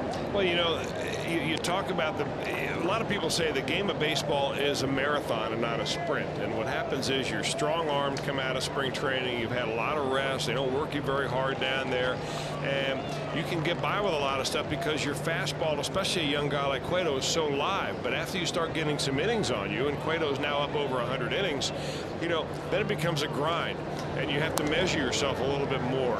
and you have to prepare yourself a little bit differently. And I think that when you reach back and try to add something on those particular days when you don't have a lot of zip, you try to do more with it. And that's when I find Johnny Cueto falling off towards first base, trying to get himself offline a little bit, trying to generate the same fastball and the same break on the slider that he had early on when his arm felt fresh. And that's the biggest thing. You just have to learn how to pitch when you're tired, learn how to pitch when you're in the middle of the season and kind of in your dog days. And it's still a learning process. I mean, he looks a little smoother today than he did his last couple of times out, at least in my book. You know, sometimes when you reach back and it's not there, the best thing to do is not reach back and try to throw harder, but just try to throw a little bit less, but at a spot that's going to be better for you. He's pitched well. He's only made one mistake, and that was to a real good hitter in Prince Fielder. Oh, another rough hop. That one hit right on the edge of the grass and the dirt. Looked like it got Edwin Encarnacion right about the collarbone of the neck. Almost clipped him right on the chin. There's that sewer lid down there again. Ooh. Maybe last night while we were sleeping, they put a underground utility line right there. Does he get the right hand up to deflect it? Yes, he does.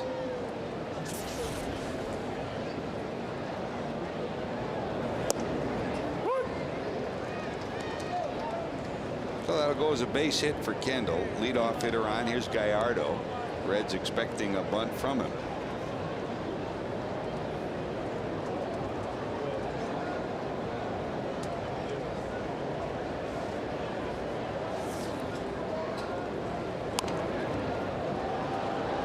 It's a good one. That'll work as a sacrifice. So a sacrifice for Gallardo.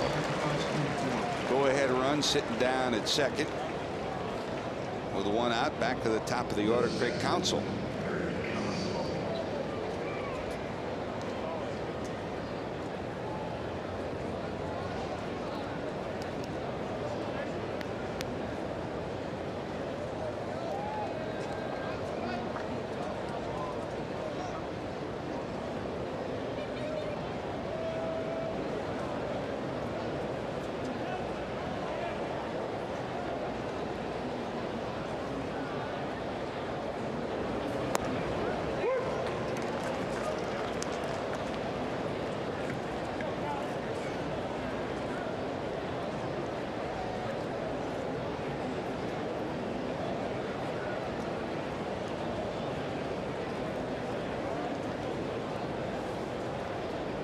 Kendall at one time base stealing threat. Now with age of the injuries, no longer much a base stealing threat, but an outstanding base runner.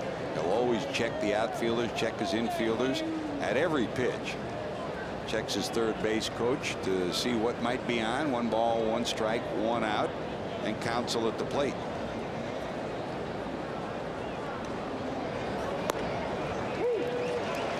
Nips the outside corner, does Cueto. It's 1-2. How about that? Last 2 pitches. The first one you get the pitcher mad at you. The second one you get the batter mad at you. They look like the same pitch. You know you're doing a good job umpiring and nobody's happy. Exactly. If they're both sides are barking, you got to be doing something right.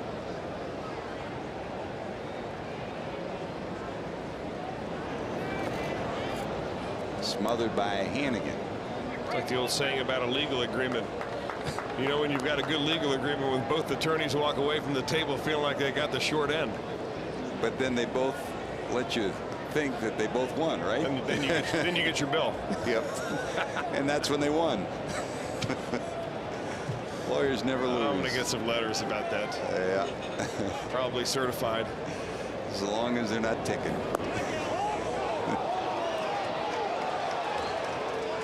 He holds on it, and it's full 3-2. So 3 pitches in question, and each dugout has had a chance, and the pitcher on the mound has had a chance as well as the batter to question. 3-2, 1 out.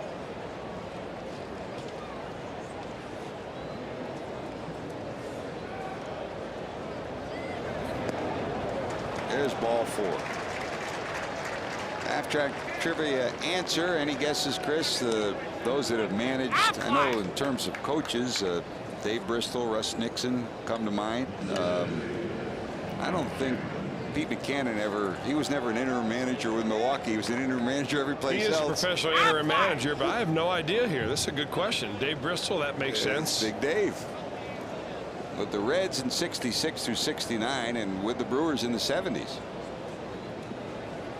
And back with the Reds again, of course, is Tony Perez's third base coach when Tony had a brief stint. Now that was brief. 44 games, no chance for Tony to put his imprint on the Reds at all. And I think he learned a lesson both there and in Florida. It's not worth the aggravation to manage in this day and age. You know he can. It's hit to left. Here comes Dickerson. Got it. Runners will hold back to first and second. Cameron retired.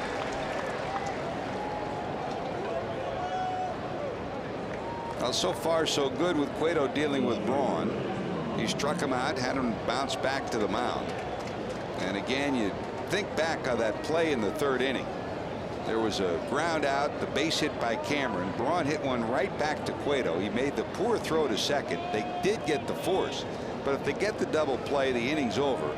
Fielder never comes to the plate. As it was, Fielder came to the plate. A two-run homer gave Milwaukee the 3-2 lead at that point. It's not always the obvious error. It's not always the obvious play that results in earned run averages changing or in games being lost. It's the plays that you should make that aren't made that turn a game around, turn an inning around. 2 on, 2 out for Braun.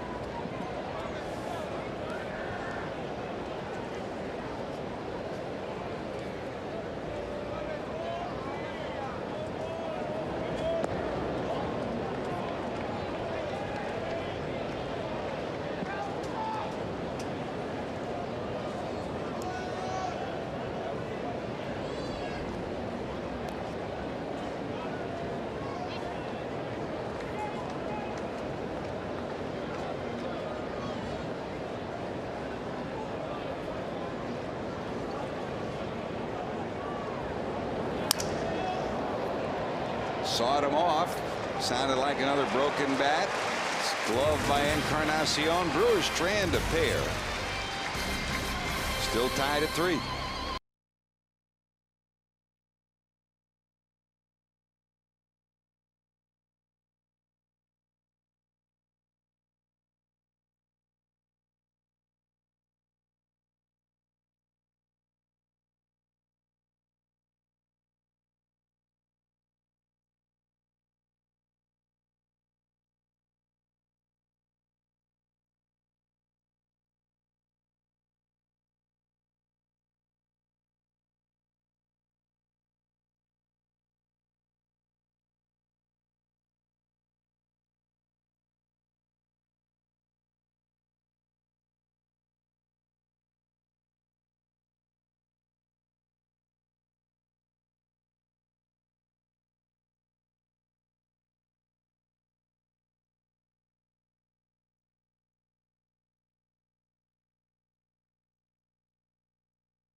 Time for our Geico Direct quote of the day. I felt fine, no pain, can't wait. I don't know where the mound is right now. That's Edinson Volquez. Edinson long toss yesterday under the tutelage of Mark Mann, and After he long tossed, we asked him, how do you feel? I feel great. The next stage is, how did he feel today? And when he came to the park, I asked him, he said, I feel tremendous. I can't wait to get on the mound. It's been a long time since he's been up there, and Reds are keeping their fingers crossed that it'll be another step towards coming back. It's still a long road away for Edinson Volquez, Chris. If he is okay, and you really won't know until he gets up on a mound and you get a couple of opportunities to throw off a mound, if they can start to pencil him in for a rehab. But you're talking about starting spring training all over again. Here's Kendall. He flips down to Fielder, and Cueto's retired for the first out of the fourth. Well, it just gives you an indication, George, just because of the silence surrounding the news of Edinson Volquez leads you to believe that the injury was a little more serious than originally diagnosed, or that they had thought. It's taken him a long time. If it's just tendonitis and swelling in there, it takes a long time to come back from that, but he's been even longer than expected.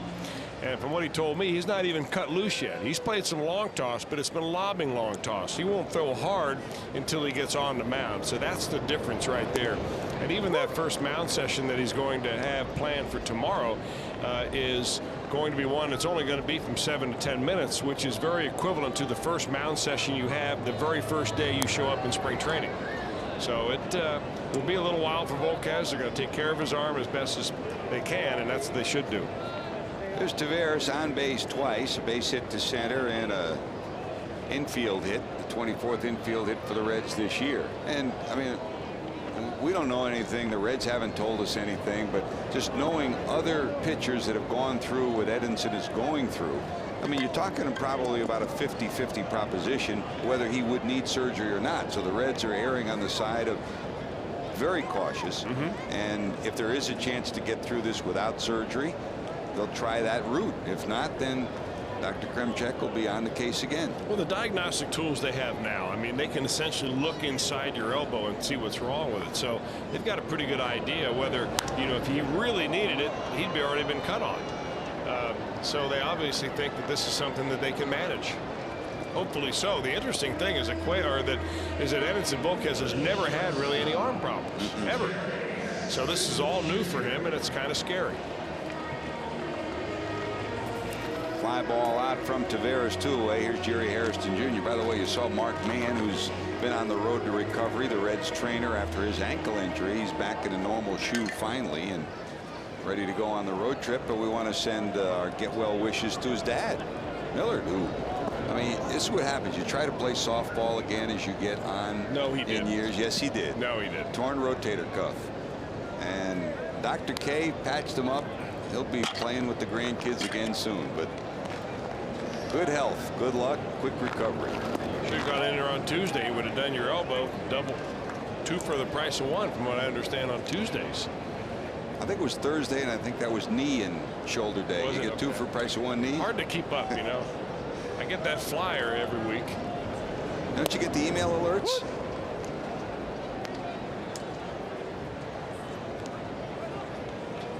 Nobody better than Dr. Timothy Kremchek. Doc Hollywood.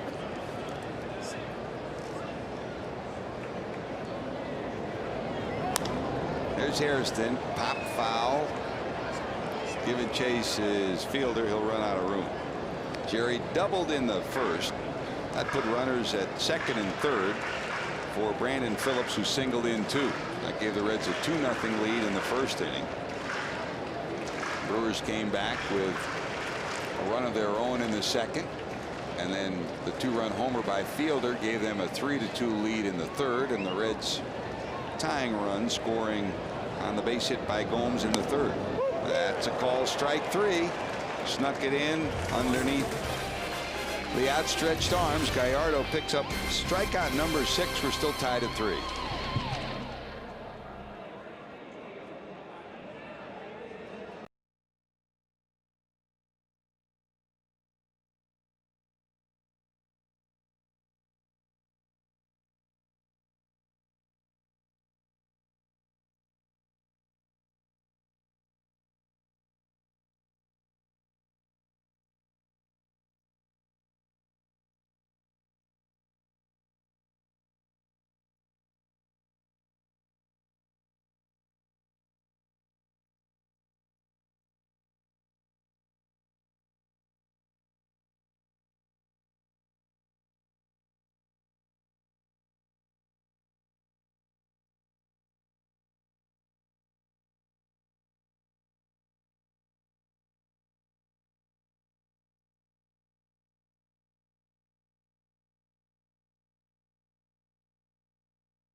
AT&T, the nation's fastest 3G network. AT&T, your world delivered. Great to have you with us. George Grant, Chris Welch up here in the booth. Jesse Jackson, Mark Wagner with us as usual. Jim Strickler got the weather right today. He's got it right today. Still to come, Reds Live post game with Jim Day, Jeff Pecoro. Down in the truck, our producer Brian Hunterman, our director Bob Pennell.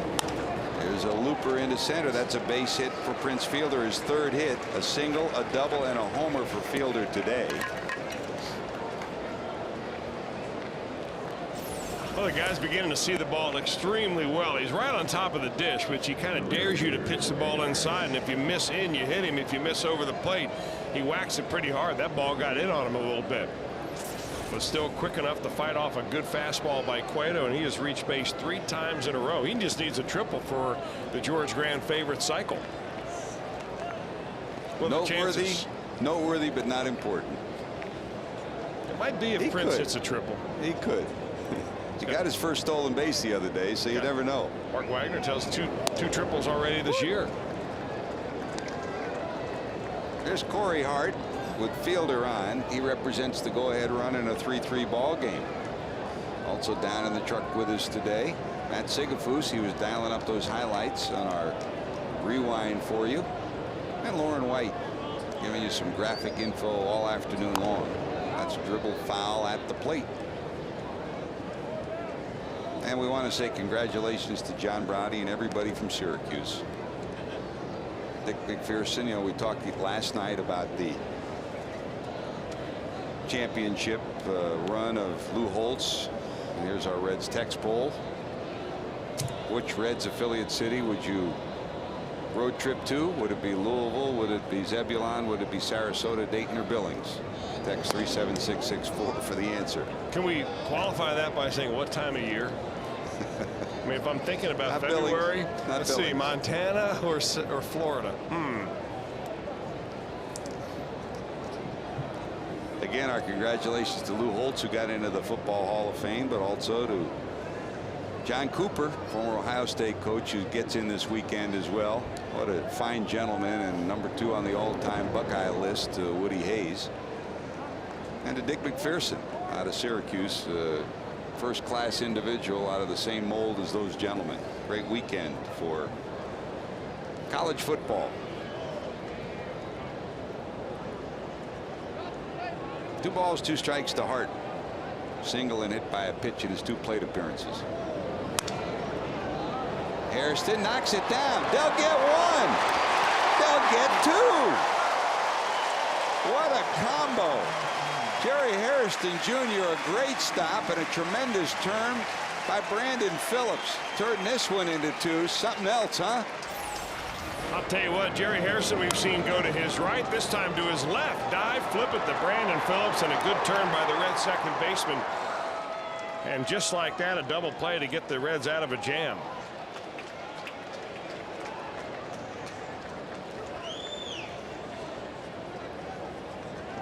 Very nice. Exceptional. That erases Fielder, 2 away, and here comes Gamble, 1 for 2, a single last time up. And Jerry Hairston will burst into a big smile whenever he sees the lineup card and he's at short. Once a shortstop, always a shortstop, and that's certainly the joy for Hairston when he gets a chance to start there. Our text poll results so far, most of you would trek to Louisville. Great ballpark, great fans, great organization too. And not many Reds fans have had a chance to go to Zebulon. Obviously, it's the first year of the Reds' tenure there. For so many years, Chattanooga, a great stop, and we wish them all the best of luck as well in the future. Frank Burke's organization down there, outstanding. The Elmers of Louisville, and there is no, I mean, everybody we talk to, Chris, that has never been there before and goes to Dayton or to Billings. I mean, you talk about the true life of baseball and the true love of baseball.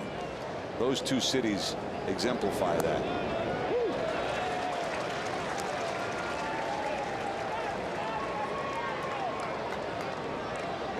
Looks like the bat's in a runaway today. 45%. You know, I think a lot of that has to do with being able to see the Reds' top talent. When you go to Louisville, you see guys that are a phone call away from going to the major leagues, and the quality of baseball, let's not mistake it now, the quality of baseball from AAA all the way down to the rookie league is significant. Although you tell the people in Dayton that they're not watching fun baseball, they'll tell you you're crazy, because they sell out up there every game. A terrific place to watch a ball game, and I don't think there's a bad venue in all of the Reds minor leagues, but I can see why people would like to go to Louisville. Take in the Bat Museum at the same time. They got the boats right down there on the river. Hey, it wasn't until we moved here, when we were still at Riverfront Synergy Field. I mean, all the minor leaguers went through the Reds minor league system. You know, they would go to Dayton, they go to Chattanooga, they go to Louisville, or before that, Indianapolis. All those clubhouses were a lot better than the Reds clubhouse here. Good inning from Cueto. Now the Reds need a run. They are tied at 3.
Reds-Rockies game on Saturday, August the 1st. First 20,000 fans in attendance will receive a picturesque keepsake framed photo of Great American Ballpark on opening day. For tickets to this and future Reds games, call 513-381-REDS or visit reds.com. Also get there early, because I think Jim Tracy will have all family and friends, and you might not have enough tickets to fill the place up. It'll be good to see Trace, won't it? He's done a great job since taking over there. Has he ever? There's Joey Votto. He started the Reds rally in the 3rd with a leadoff base hit. Scored the tying run on a base hit by Johnny Gomes. He leads it off in the 5th.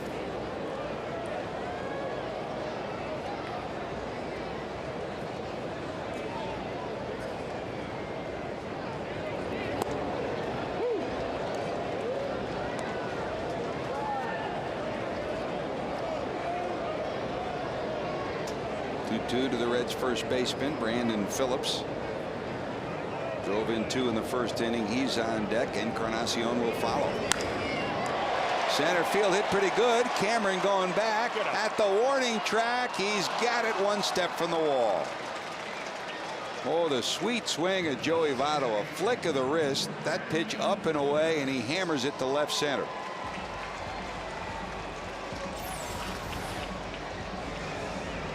Just a little bit on the end of the bat right there. He thought he got it pretty well, but not good enough, and that's the problem with hitting the ball to the big part of the ballpark right there.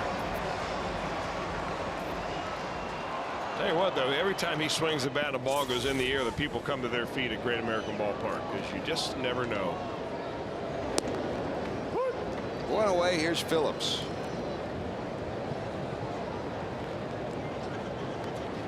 Brandon singled in 2 to center in the first, then dribbled one in front of the plate that pushed Votto to second in the 3rd inning. It looks like now all of a sudden, George, I shouldn't say all of a sudden, but the last couple of innings anyway, Giovanni Gallardo is beginning to hit his stride, throwing more strikes, getting his breaking ball over. He struggled with his breaking ball early in the ball game, and that's when the Reds scored those 2 runs with the first 2 batters that got on base. But recently he is beginning to really deal. 3 strikeouts in the last inning and a half. Getting ahead of the hitters. Not the kind of groove you want to see the opposing pitcher get into. And you kind of got the feeling that Cueto's kind of got his feet under him too the last 2 innings. So we're nestled in here in a 3-3 ball game. To right into the seats and out of play, 1 and 2.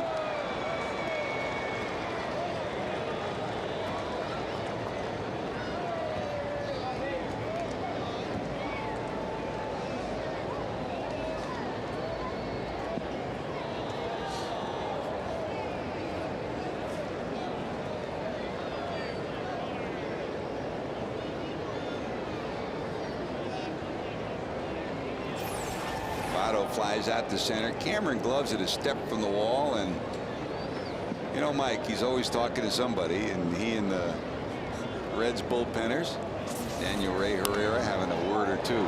Backhanded by Gamble. The long throw. He gets Brandon by a step. Nice play by Gamble. He robbed Phillips of a potential 2-base hit. Well, they like Matt Gamble a lot, a young man who scuffled with the bat from time to time and sometimes a little stiff at third base, but boy, makes a nice play going backhand there and a strong arm. Well, we've watched in pregame workouts and give a lot of credit to Willie Randolph, the bench coach here, former manager, of course, and outstanding second baseman defensively throughout his career, most notably with the Yankees. But he spent hours upon hours hitting ground balls to Gamble down at third, and it's starting to pay off.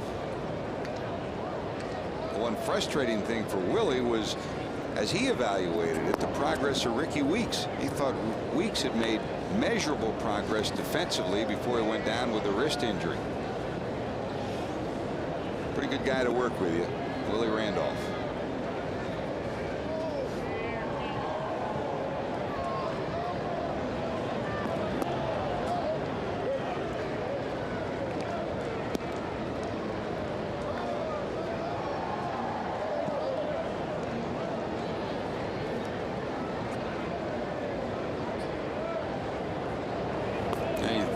Chris, there's a walk to Encarnacion, that Yankee infield. You had Bucky Dent at short, who may be one of the best infield instructors ever. Willie Randolph, who's outstanding as a second base instructor. And of course, Greg Nettles, nobody was better at third. And if you get to talk some defense with him, those are 3 pretty special guys. There's Willie. Does he want to manage again? You're darn tootin', huh? Will he ever get the chance? Who knows? Free pass to Encarnacion. Here comes Dickerson. Can't believe young Willie Randolph has got gray in his beard. Gets all of us, doesn't it? Sure does. I never thought it would get him, though. I'll get him some of that just for men. Yeah, I think we could probably get him to get some of that. Get me some while you're at it. I don't know whether Gretchen would go for that for him, though. She likes the real thing. 1 ball, no strikes. Clips the corner down and away, 1-1. Dickerson bounced to second, struck out 0 for 2.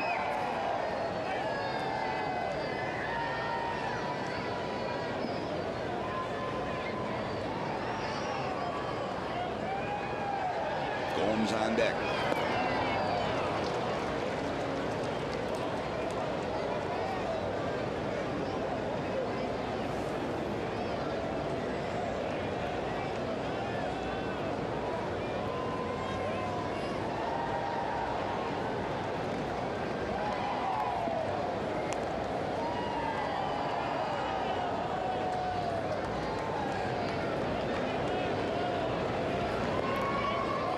Kendall somehow blocks it. The throw down to second, and just getting a hand in there is Encarnacion. Boy, Kendall made a great play. Edwin had to break right at the outset as the ball hit the dirt, or else he wouldn't have been safe. Well, it changes the complexion of the entire at bat now for Chris Dickerson.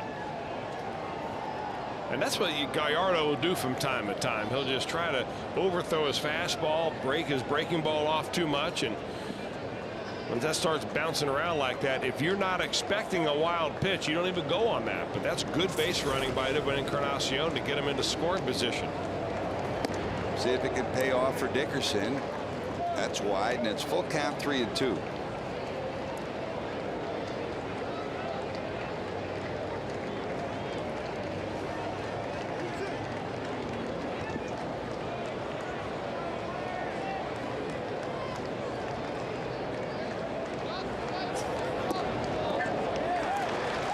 Back-to-back walks. The Reds have something going. Don't forget tonight's Mega Million jackpot up to $37 million in the Ohio Lottery. Pick up your ticket. You could be a big-time winner in the Ohio Lottery tonight. The Mega Millions jackpot, $37 million.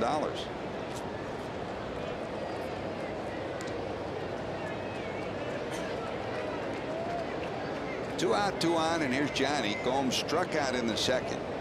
And then Gallardo got him in an 0-2 hole. He left a breaking ball up. Johnny drilled it into center, knocked in the tying run. Votto in the third. And no sooner do we comment that Gallardo is finding his groove that he goes out and he walks the next 2 batters with 2 outs. Another 4-walk appearance for Yovani Gallardo. He's walked 9 batters in the last 2 ball games coming into today. To make it 13 walks in the last 3 ball games. Does not give up a lot of hits, but he gives up base runners because he doesn't always find the strike zone.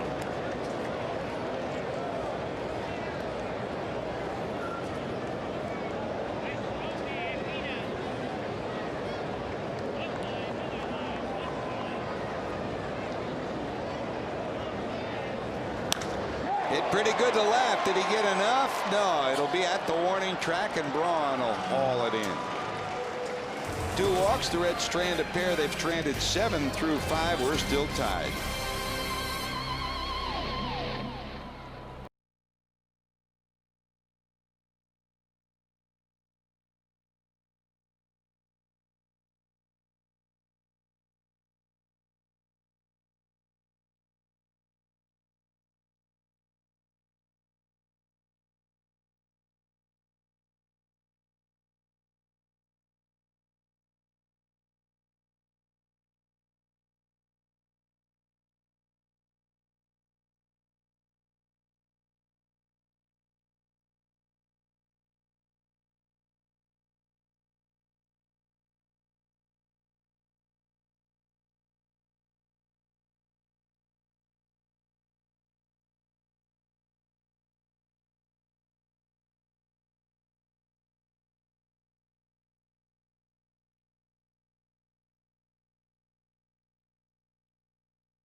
We're on the air for all 6 games.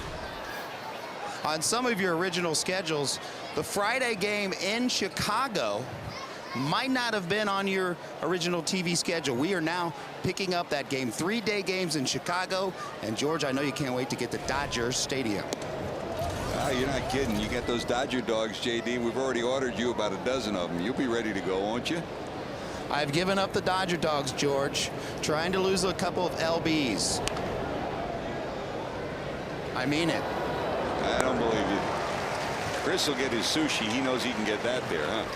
Well, he's with the highbrow, and he stays at Malibu, George. Sure. Stays away from us on the beach. So yeah, he'll be doing his sushi, maybe some caviar. You know, I was just about to invite Jim Day out, but I think I may have to some second thoughts about that. He was just on the phone making reservations for you. Yeah. He doesn't want me anywhere near that place. I certainly don't fit in Malibu. Well, what I'm looking forward to is you guys turn loose in Chicago. Day game Friday, day game Saturday. Look out. I'll miss you guys there, but we'll have fun in L.A. Hey, you'll be doing the Hall of Fame weekend, though, George, and it's our pleasure to have the longtime MC of the Hall of Fame ceremonies as our voice of the Reds. It's a fun weekend, always is, JD. Thanks, buddy. See you on the postgame show. All right, guys. There's Kendall with one away in the 5th inning. What's your handicap of Ricky Henderson's speech?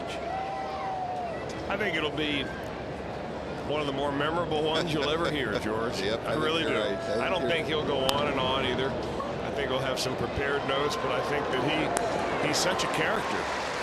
And no matter how he would try, and I don't think he would, he can't subdue his real character. I mean, I played with Ricky Henderson in winter ball one year, and have never played with such a talent as he was. When he wanted to play, he was the best player on the field by far. And that was a winter ball down there that had several, terrific players, like Cal Ripken played in the league that year. And he was by far the best player, without a doubt, than anybody else down there. Ricky Henderson, Jim Rice inducted. Of course, also there, the broadcaster this year will be Tony Kubek. Long overdue. Brilliant broadcaster, great person. And Nick Peters from the San Francisco Bay Area. Jim Rice, boy, what a lethal offensive weapon he was during the heyday of his career. He was that guy, just like Prince Fielder or Joey Votto, the guy you didn't want to beat you.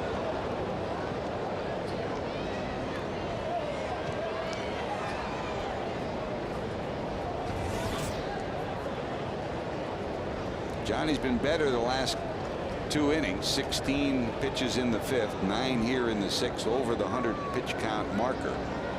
Trying to get out of this one quick. No balls, 2 strikes, and that'll get through. Gallardo will have a base hit.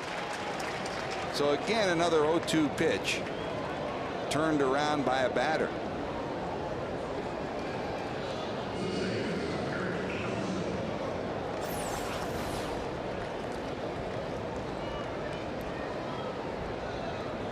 Got a pretty good swing. Gallardo does. Got a batting average over 100 and puts the ball in play. That's about all you can expect to do.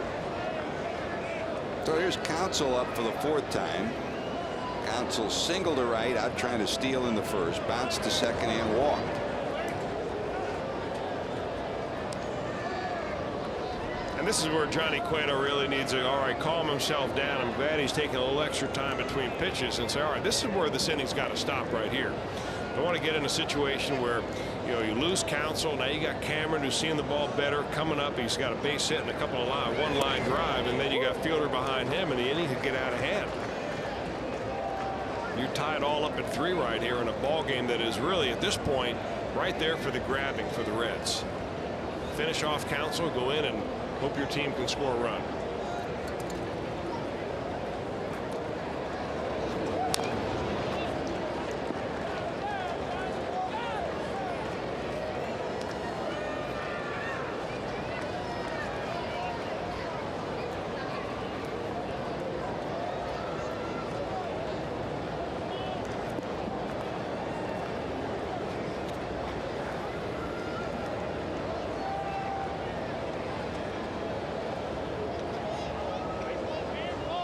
Ball, 2 strikes to Counsell. He got him, and he knew it too.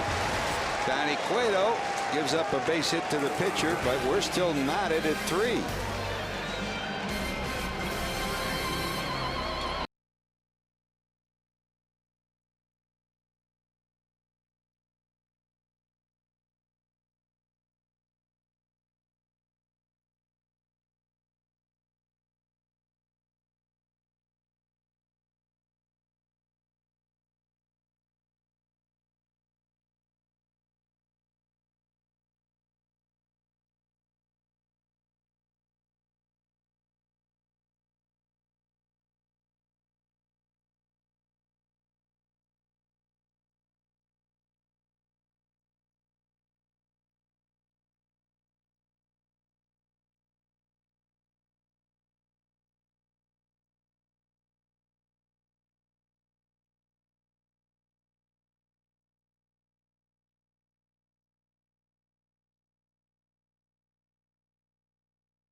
it's time for the Coors Light Freeze Cam. Jason Kendall at the plate. Look out. Boink. Got by Encarnacion. Got by Hairston. A base hit for Kendall. And there's another one that, look out. Boink.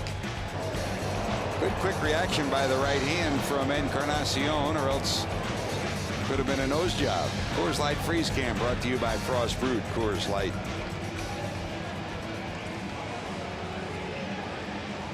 Reds fans in force of all ages today. 16 hits in this ball game and 6 runs. The runs are even. The Brewers have out hit the Reds 10-6.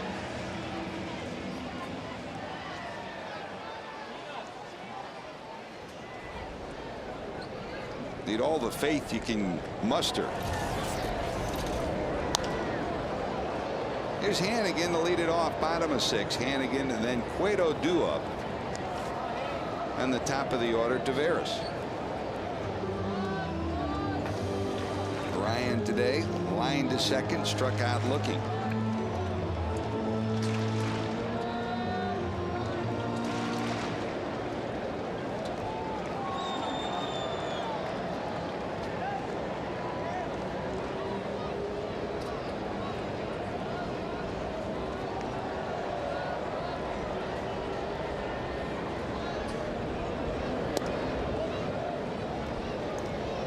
Johnny Cueto in the on-deck circle, but Drew Sutton also standing at the base of the steps. So what Hannigan does may dictate whether Cueto actually bats or not.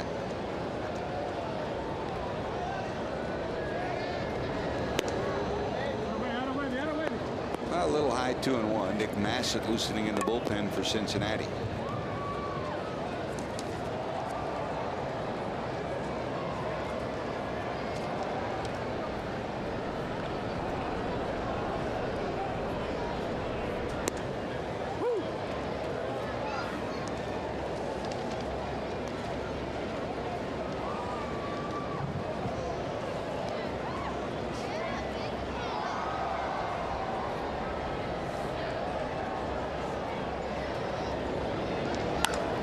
There's a bullet into center. That's a base hit. So Cueto will come to the plate, Chris, in all probability to sacrifice. He does a good job at that too, George. A pretty good handler of the bat. Second time in 2 at-bats that Ryan Hannigan has hit the ball right back through the middle. This time he's no second baseman there to flag it down. And Hannigan again, the second highest on-base percentage of anybody on the Reds, gets it done in the number 8 spot. Sets up perfectly now for Cueto to drop a bunt down and get that go-ahead run on second base. 2 sacrifices for Johnny thus far this season. He gets it down. Good job by Cueto. They'll get the out, but the Reds get the go-ahead run in scoring position. Johnny does his job, and he'll get high fives when he gets back to the dugout. You know, if you can handle the bat well as a pitcher, they're going to leave you in the ball game more often rather than, you know, being a guy who's completely inept and being able to get a bunt down. Dusty Baker would have been forced to put somebody else in a ball game. This way, Cueto can go back out there. He's beginning to throw the ball better. He's dealing, and he feels good about himself getting that bunt down, and that could mean the difference for him between a win and a no decision.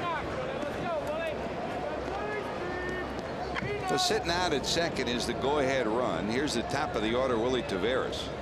Taveras 2 for 3, including another infield hit. Inside corner for a strike. Our Firestone leaderboard update for today. Major League Baseball infield hits Ichiro at 39 coming in. Taveras at 25. Emilio Bonifacio of the Florida Marlins 24. So is Michael Bourne of the Astros. And Luis Castillo in that same run, along with Scott Podsednik. All guys who can affect the ball game.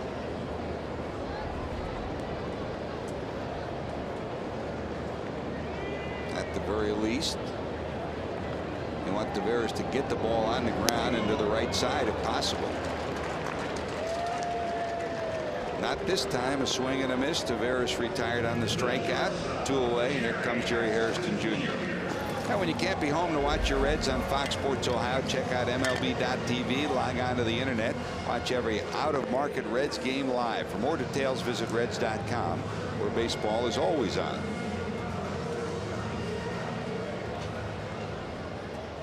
And another example, Chris, sometimes it doesn't take a base hit, but a productive out to get a run closer to scoring, and no contact from Willie in that at bat. Now, the only least productive out than a strikeout is usually a double play ball. But part of the game. I mean, it's not like Giovanni Gallardo doesn't strike out a lot of guys. He's got more strikeouts than innings pitched this year, so there's no embarrassment going down swinging against him. I'd love to be able to pick on a mistake right here for Jerry Hairston and drive that go-ahead run in. 7th strikeout for Gallardo. Hairston doubled his first time up, and then he's been a strikeout victim twice, once swinging, once looking against Gallardo.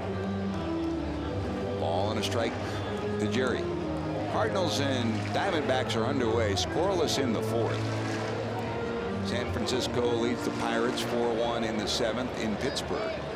Philadelphia 4, Florida nothing in the 7th. Cubs 8, Washington 2 in the 5th. Those games underway in the National League.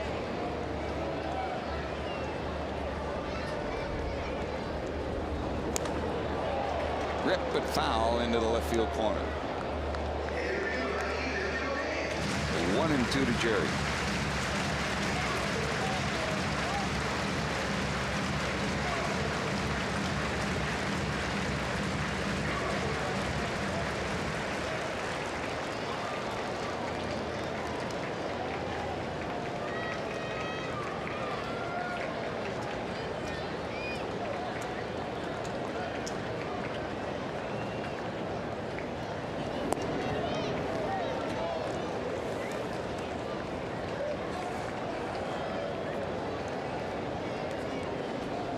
Evened up 2-2. Not just get on base, says Dusty Baker, but get your big boppers to the plate. In the on-deck circle is Joey Votto, the Reds' best hitter with runners in scoring position.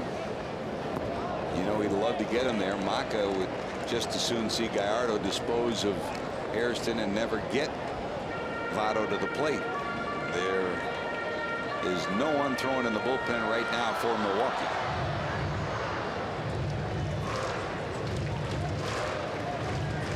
At least in the last 2 at-bats have resulted in strikeouts for Jerry Hairston. One looking, one swinging, both of them on a fastball.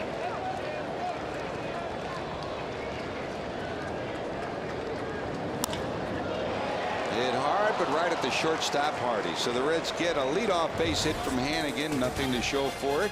Still tied at 3.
First inning, Brandon Phillips base hit, played it to Tavares and Harrison, who had reached base before him. 2-0 Cincinnati. Brewers came back against Johnny Cueto. This Fielder's choice at second allows the first run to score. Prince Fielder, that was in the second. It's a 2-1 ball game. Prince wasn't done yet after being ahead 0-2. Cueto gives up this bomb to Fielder. For Prince, his 24th homer of the season. It was 3-2. The lead belonged to Milwaukee. Johnny Gomes came back. His base hit to center in the third, tied the game at 3 as Joey Votto scampers home. So good defense on this afternoon. What a play by Hairston. Great turn by Phillips. The Reds get a brilliant double play. And the result, 3 runs, 10 hits, and an error for Milwaukee. 3 runs, 7 hits, no errors for Cincinnati. The Brewers have stranded 7. The Reds have stranded 8. Johnny Cueto's day is done. He goes 6 innings, allows 10 hits, 3 runs, 5 strikeouts, a walk, 118 pitches, 68 strikes. He gives way to Nick Massett. Well, he pitched Thursday, took Friday off, pitched yesterday, and here he is today. So 3 out of 4 games for Nick Massett in this series against the Brewers. Having a pretty good run of it is Massett. 2.4 earned run average and a perfect 4-0 record. Might be the Reds' good luck charm. You get him a run right here and he'll run that record to 5-0, and the Reds can come out of here with a split in a 4-game series. Massett goes to work. He pitched an inning and gave up a homer last night against Milwaukee in a game that the Reds lost 5-1. Here comes Cameron, who popped up, singled, and lined out. Mike's had a good series, 6 hits in the series. 6 for 15 for Mike in the series.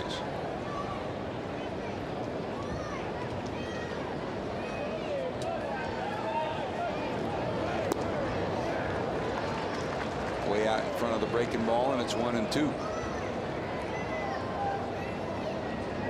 Massett has so many weapons, and I think, George, you know, the Reds had a thought of putting him in the rotation out of spring training, but he has excelled so much as a reliever. He's throwing harder. He's got a good breaking ball. He's come up with somewhat of a splitter that he uses as his changeup, and that is a great pitch for him. Down to third, Encarnacion. Votto keeps the toe on the bag, and there's 1 away. Don't forget, catch Bearcats Classics and relive last year's Big East Championship season by watching a great game from 2008. It's Monday at noon on your home for the Bearcats, Fox Sports Ohio. The Monday game, UC against South Florida.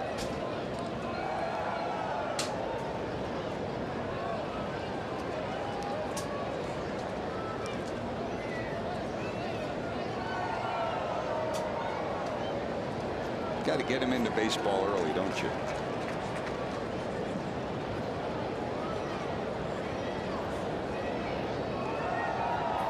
Here's Braun, strikeout, bouncer back to the pitcher, and a pop-up. You know, George, I knew that comment about attorneys deals would elicit some response.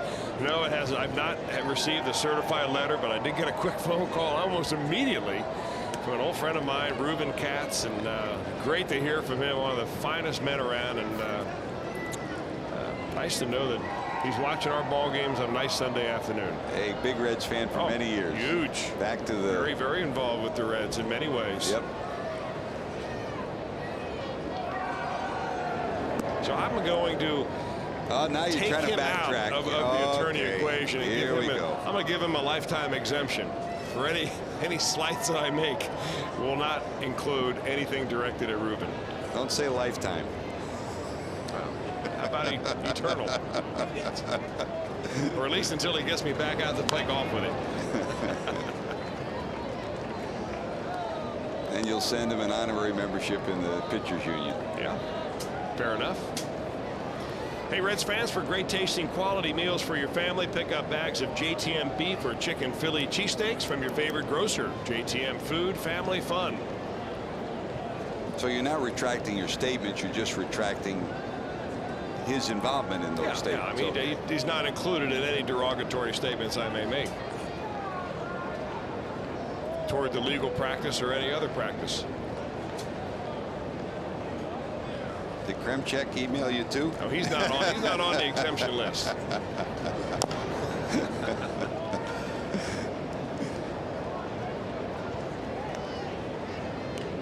As long as I continue to get those advertising flyers in that a daily in the supplement, Sunday supplement. That's you know, it. the bag that gets dropped next to your normal Sunday newspaper. Well, now we got Doug Gallant with the big full color ad with Yeah. Scott's.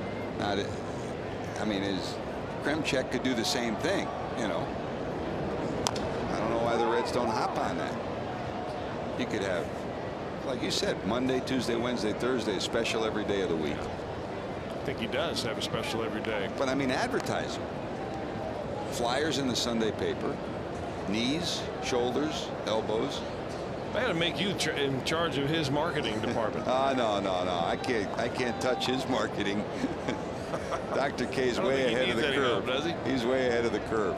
We just follow in line behind him. Here's the 1-2. Waved at it. That's the nasty stuff you're talking about, Chris. Boy. When you get hitters looking like that, I mean really good hitters, like all-star hitters like Ryan Braun, and he goes up there looking like he's never seen a major league pitch before with this swing, you know you've got good stuff. Well, here we are in the 7th, and already today Prince Fielder's done his damage. More than normal, maybe. Another look at strike 3. Fielder doubled and scored in the 2nd, 2-run homer in the 3rd, and a single to lead off the 5th. So he's got a single, a double, and a homer. 3/4 of the way to the cycle. And Reds fans might remember the last cycle that the Brewers had came against the Reds. Chad Moeller back in 2004. And every time we see him, we still joke about it. That was for so many years. The Brewers had a standing offer. Whoever hit for the cycle won a Harley Davidson cycle. And lo and behold, a month before Chad Moeller hit for the cycle, the deal expired with the Brewers. So he never got his cycle. Every time we see him, we said, and they had talked about, well, we may give you one anyway. Yeah, a Schwinn instead of a Harley. That's it. The 3-wheeler. Chad never did get that cycle. He got the record book spot, but not the 2-wheeler. No balls, 2 strikes to Prince. Got him. Fielder left looking. Back-to-back strikeouts for Massett. 1-2-3 inning in the 7th. The Reds going to work. Joey Votto due to lead it off in the 8th, but we will keep it right here for Telluride in our 7th inning stretch.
Dove Chocolate Ladies Night at the ballpark. The first 10,000 ladies in attendance will receive a special Reds hat, and during the evening ladies can enjoy a variety of activities, including a Dove Chocolate dipping station, wine tasting area, and on-site masseur.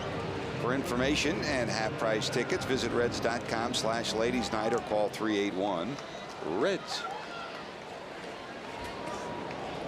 Seth McClung in for the second time in the series. He takes over for Giovanni Gallardo. Gallardo goes 6 innings, allows the Reds 7 hits and 3 runs.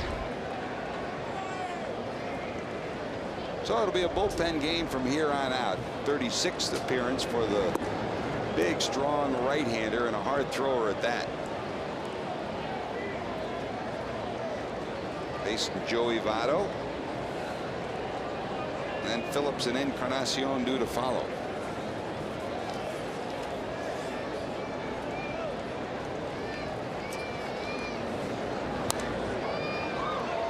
McClung did enter the game on Thursday night against the Reds. Pitched a third of an inning, gave up an Encarnacion 3-run home run. Here he'll face Votto, then Phillips, and then Encarnacion in the 7th.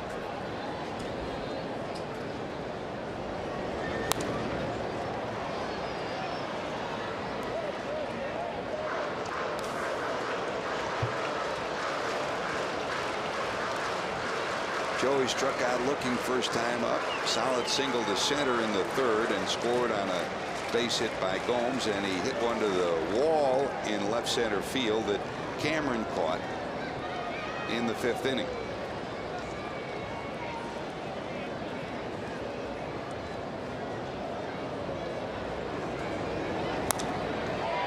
Left center field, sink in. It'll drop in front of Braun. Base hit for Votto.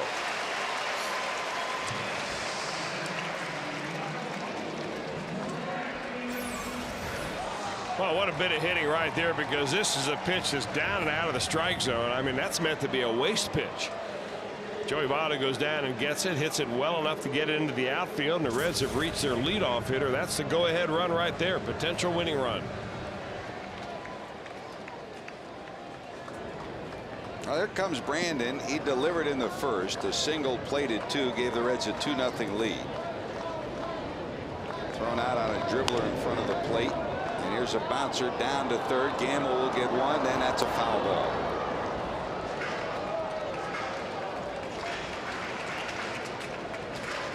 Within a whisker of a 5-4-3 double play called just foul by the umpiring crew.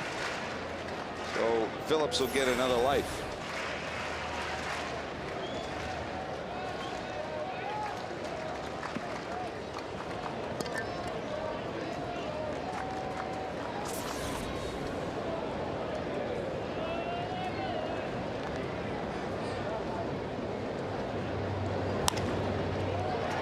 Behind the bag, Hardy flips at the counsel.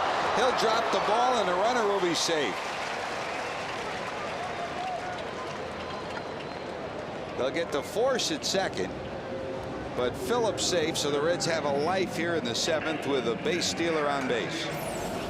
Now the Reds get a break right here, because this is about as much a tailor-made double play ball as you will ever see. In fact, I'm surprised that Hardy just didn't decide to take that whole thing himself. Been a lot easier for the shortstop just to come across the bag and fire at the first base. The exchange right there took his eye off the ball for a moment. They still got the out at second base. Actually, it was lucky the Brewers got an out there, as I see that in the replay. Counsell double dribbled it, but still had the presence to glove it for the force. Now the Reds' hottest hitter now has had a chance now to do something once again with a man on base. Edwin officially 0 for 1 and 2 walks. Hit a fly ball to right back in the 1st inning. Then walked on a 3-2 pitch in the 3rd. That prolonged the inning, gave the Reds a chance to get Gomes to the plate. Johnny singled in the tying run at 3. 7 hits in this series.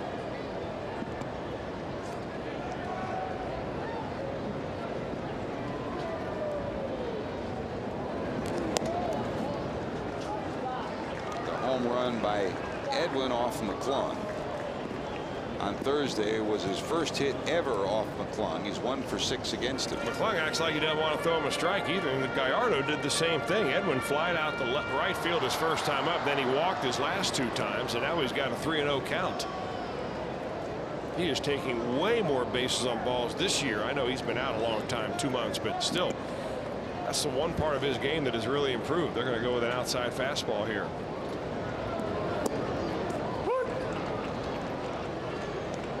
Three and 1.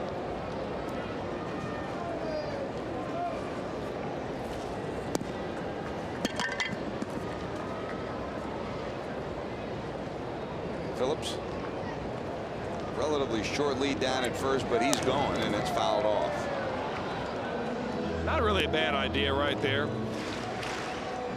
McClung can strike you out, but he can just as easily walk you. In fact, he has just as many walks as he does strikeouts.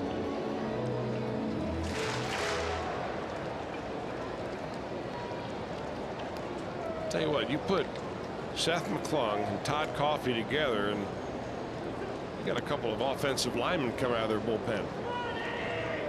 Some big boys. Big in girth and power arms, too. 6'6", 265. Phillips going again, fouled off again.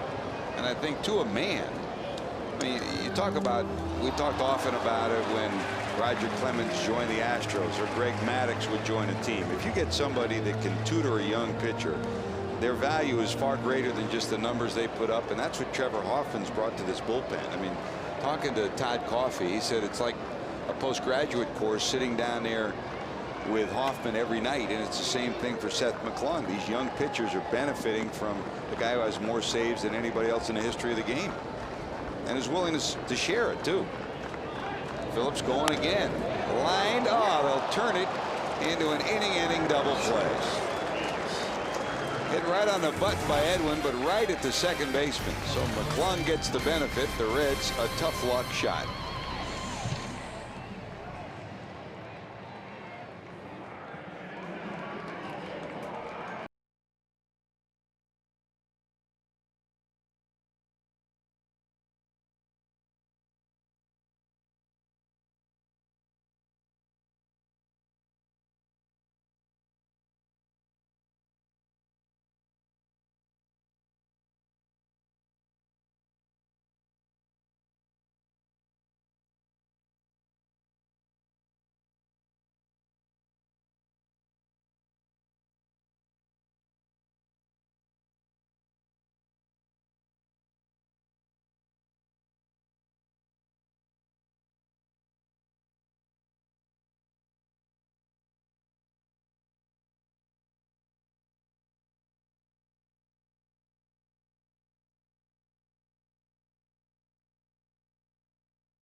runs, 118 pitches.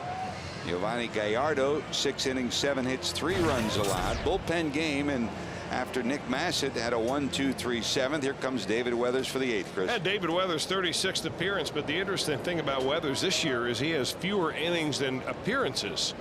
A guy that has been used in partial innings, unused to doing that. He had 72 appearances last year, right around 70 innings pitched. So he's a little off his pace last year, but really the way that Dusty Baker has used him is that they use him really only in a game in which the Reds are winning or tied, and here they are tied in the 8th inning, and it's Weathers' time. Weathers' time has been chalked up 932 times now. Number 18 on the all-time list in games pitched. Raleigh Fingers is number 17 at 944, so only 12 behind the Hall of Famer is David Weathers. Arthur Rhodes on that big list too. He's 55th with 753 appearances.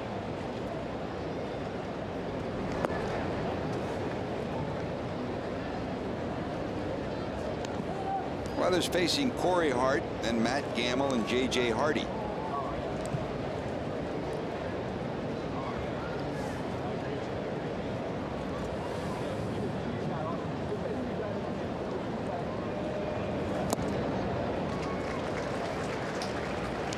You know, Corey Hart likes the ball away, but not that far away. He's a guy that hits the ball to right field with exceptional power. He's got long arms. He's got kind of a long swing, and he can drop the bat head on a pitch that's down low too. But he'll go after that outside pitch because he likes it. But if you put it a little farther outside than he wants it, he'll still go after it. And that's the idea for Weathers. Boy, that's you give David Weathers that spot, and he'll dial up some zeros. Hart retired. Corey reached on a base hit by a pitch, bounced to do a double play, and this strikeout looking. Corey Hart thinks it was low and outside.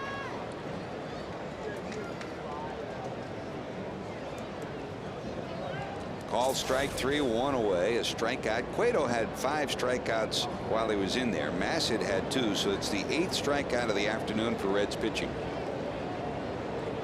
Here's Gamble, 2 strikeouts and a base hit. Popped into left. Dickerson circling, finally hauls it in. 2 away. Hey, find out what sports moments have made the best top 50 countdown this week with host Chris Rose and Carissa Thompson. You'll see it weeknights only on Fox Sports Ohio, presented by 1-800-SAFE-AUTO.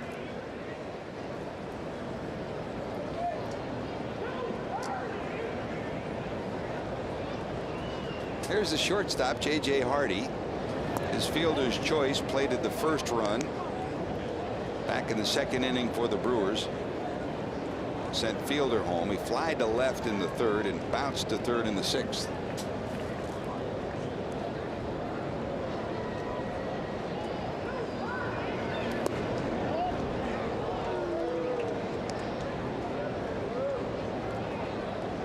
Hardy against David, 5 for 15 in their matchups.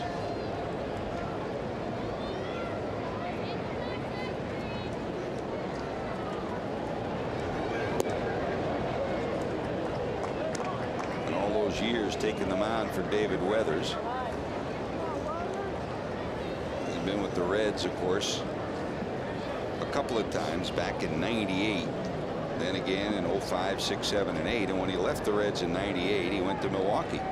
Spent 3 years with the Brewers, and a very valuable man in their bullpen. And among his decisions when he was deciding where to sign as a free agent, Milwaukee was again another place. And Chris, you talk about chances to win, and that is very important, but also for David, I mean, it's about family. You know, it's where his family will be comfortable. And there's a strike on the outside corner, 3-2. Now they're barking at Kevin Causey from the Brewers dugout. They think this pitch is low. Remember, from a dugout spot, the only thing you see is up and down. You don't see whether pitch is outside or not, but you see the last flick of the wrist of the catcher trying to frame it up. Hey, they'll give it to you, David. You just continue to live out there. 3-2. Hop back and out of play.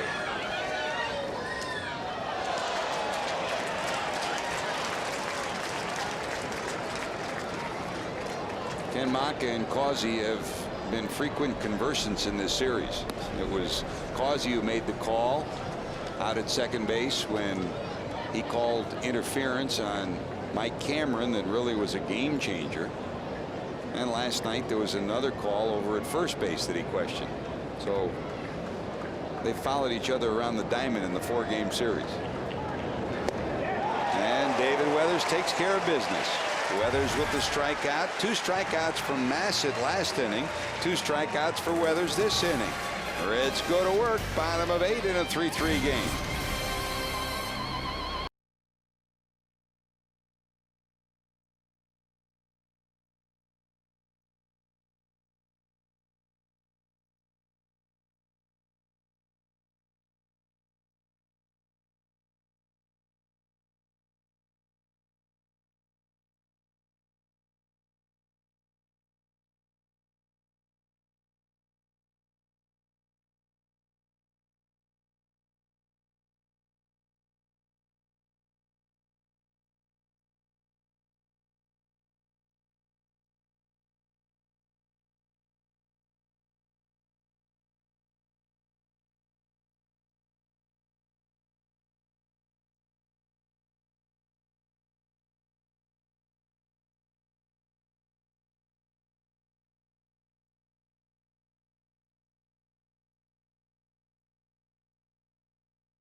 Assist of the game. You talk about assists, you talk about a guy behind the plate who sure has helped his pitchers this year, and that is Ryan Hannigan.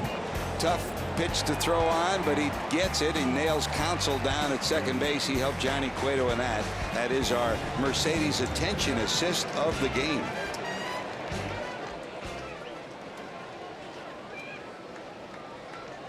Back to work go the Reds. Ryan Hannigan due up third this inning. It's Dickerson, Gomes, and Hannigan due up here in the 8th.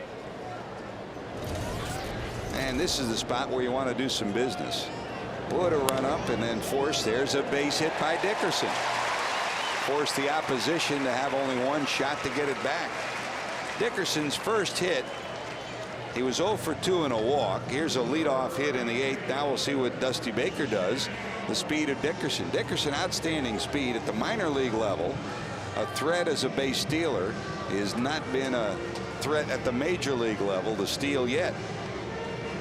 This ball game a lot like yesterday's, in as much as the Reds were able to get the runners on base to start the inning 5 times in 9 innings yesterday, 5 times in 8 innings today. See if they can get them over. Here comes Gomes, strikeout, run scoring base hit, and a line drive out. Gomes in his career as an American leaguer very seldom called upon to bunt. So you would think if you put something on with Gomes, it'll be more likely a hit and run as opposed to a bunt. Or do you give Dickerson a chance to steal a base? I mean, he's got 7 stolen bases, and you figure Chris with his speed he can be even more of a threat as a base stealer. A lot of that is confidence at the major league level. 1-0 wide.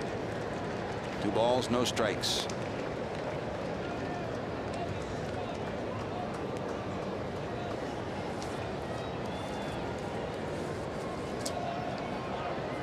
Johnny's been solid with runners in scoring position this year. 320. One of 3 batters in this lineup over 300 with runners in scoring position for the Reds today.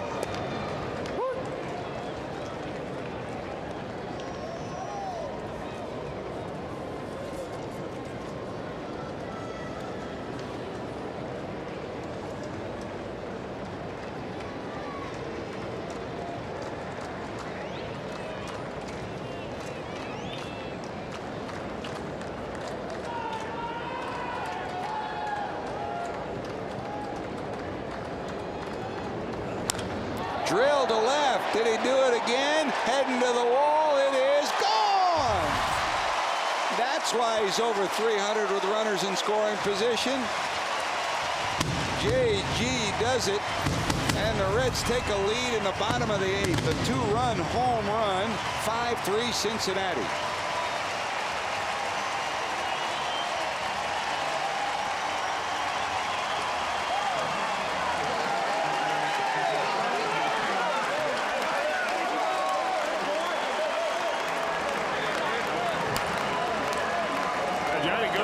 Statement for himself to try to stay in the lineup against righties and lefties. So far he's been pretty much in a platoon situation, but when that young man gets hot, you want his bat in the lineup.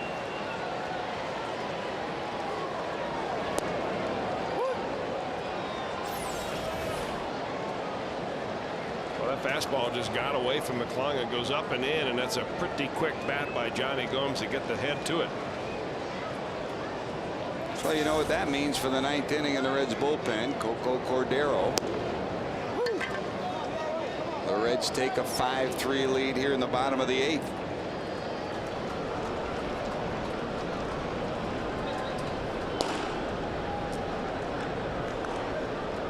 And here comes Hannigan.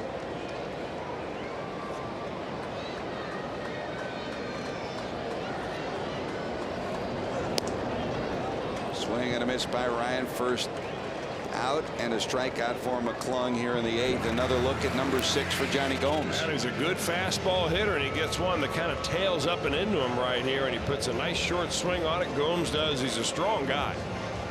McClung supplied the power, and Gomes supplied the wood.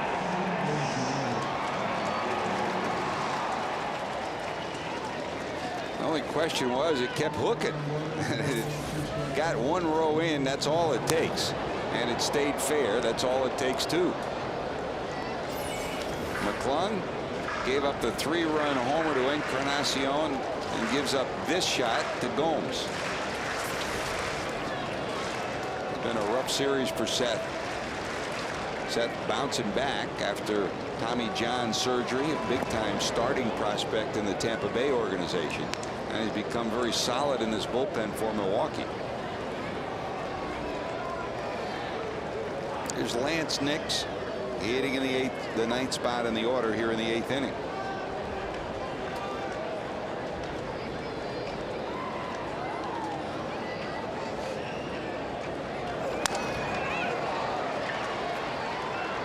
Hardy charging. Nix retired, 2 away.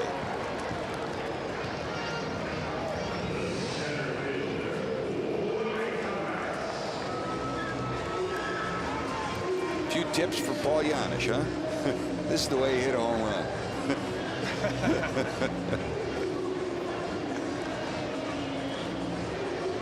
Likeable guy, Chris. Very positive guy. In fact, down at AAA, Rick Sweet, you know, he didn't know where the leadership would come from early in the year, and when Gomes didn't make the major league club, he was sent down, and really the people down there didn't know what Johnny was going to bring with him. Would he be bent out of shape? Would he be unhappy to be at AAA? And Rick Sweet said very clearly, he came in, got into the program. He was a difference maker for us, not just on the field by his numbers, but the way he conducted himself.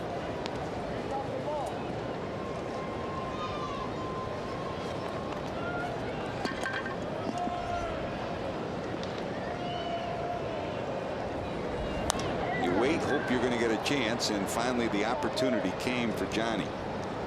And in limited playing time, 6 home runs, a pretty good number.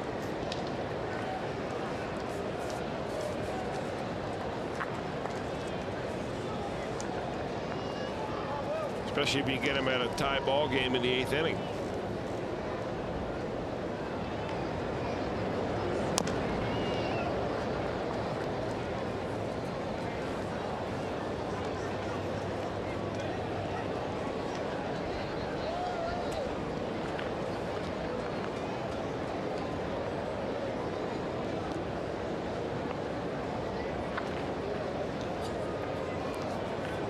One ball, 2 strikes to Taveras.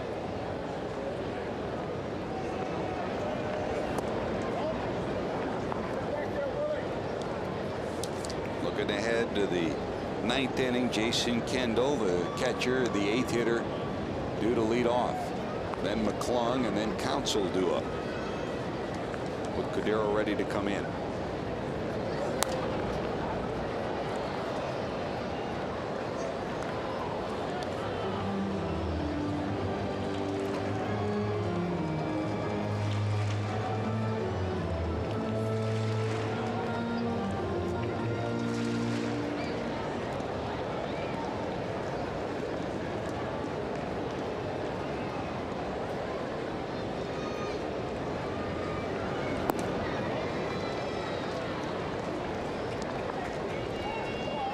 Full count to Willie with 2 away and 2 runs in on the Gomes homer here in the bottom of the 8th.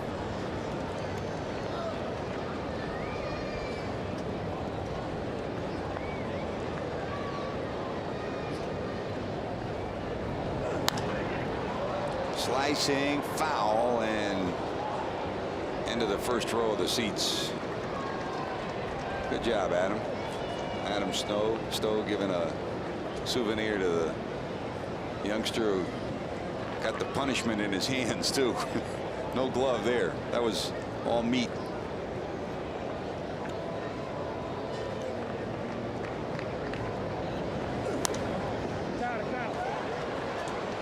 Well, Taveras hanging tough against McClung. It'll be a 10-pitch at bat.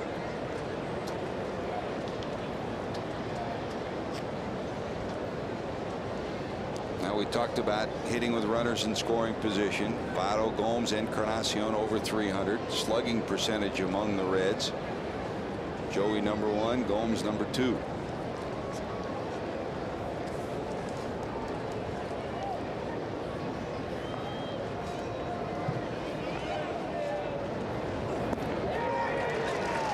Good at bat for Willie. He works a walk.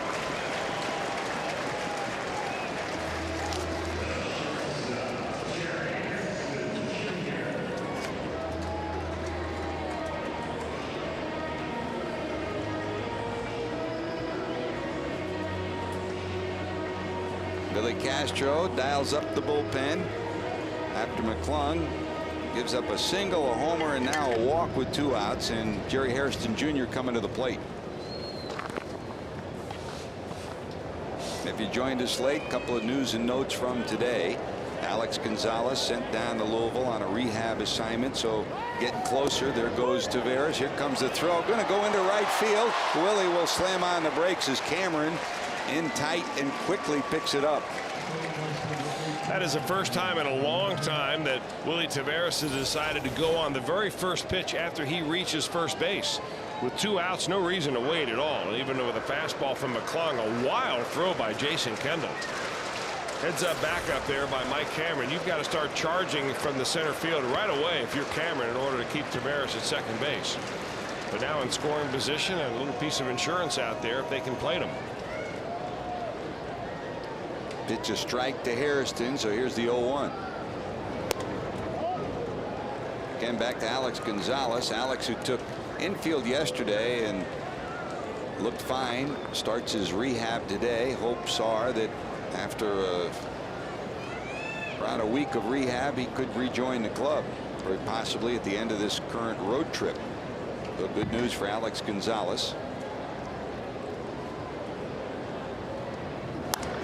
Right field sinking, but Hart right there, he's got it. But the big bopper from Johnny, a home run, his 6th of the year, a 2-run shot in the bottom of the 8th, gives the Reds a 2-run lead. Here comes Cordero to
Second to that, he loves defense. And how about this double play, Chris? I'll tell you what, George, just came at just the right time for Johnny Cueto. A layout action by the shortstop of Jerry Harrison, a turn by Brandon Phillips, and just like that, a 6-4-3 double play to pick up Johnny Cueto and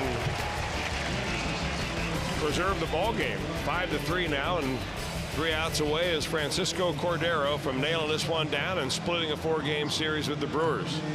Changes for the Reds. Lance Nick stays in the game. He'll go to left field. Taveras in center. Dickerson moves from left to right. So it's Nix, Taveras, Dickerson in the outfield. And in to wrap this one up, Coco Cordero will take over on the mound for the Reds. 5 runs, 10 hits for Cincinnati. 3 runs, 10 hits for Milwaukee. Here's Jason Kendall. Kendall back to work. Base hit to left, base hit to third. 2 for 3 on this day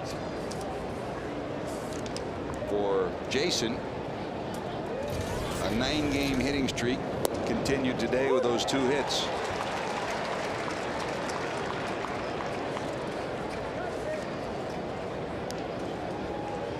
Kendall in his career against Cordero, 4 for 13, 308. Dribble down to third. Encarnacion playing tight. His throw. Got him. And Cordero pumps his right hand right at Edwin because that saved a potential situation to get the tying run to the plate. We've had so many relievers over the years, George, just tell us over and over again, getting that first man of the inning when you're in a save situation is so important. And that is a fantastic play by Edwin Encarnacion. Bare hand throwing on the run, on the money. And he's wearing those old-fashioned kind of flip downs. I kind of like that. Catalinato pinch hitting, flies it to left. Nix against the wall, hauls it in. 2 pitches, 2 outs for Coco. Neither one particularly easy, but he'll take the 2 outs. Back to the top of the order, Craig Counsell. Counsell 1 for 3 and a walk, and that'll get the fans 25,924 strong on their feet, hopeful of a Reds victory that'll gain a split in the series. They'll take you through. Counsell's at bat.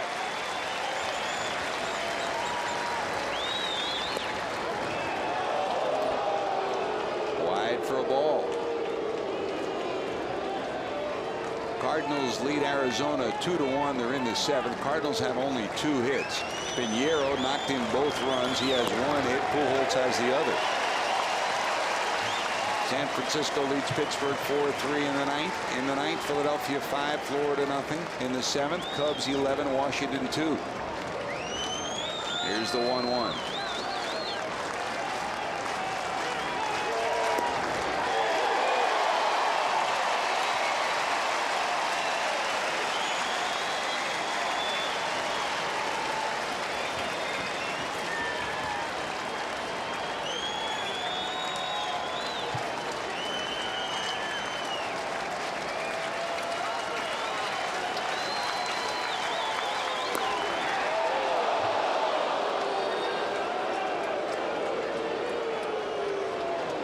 Trying to nail down his 22nd save. He's converted 21 of 22 opportunities.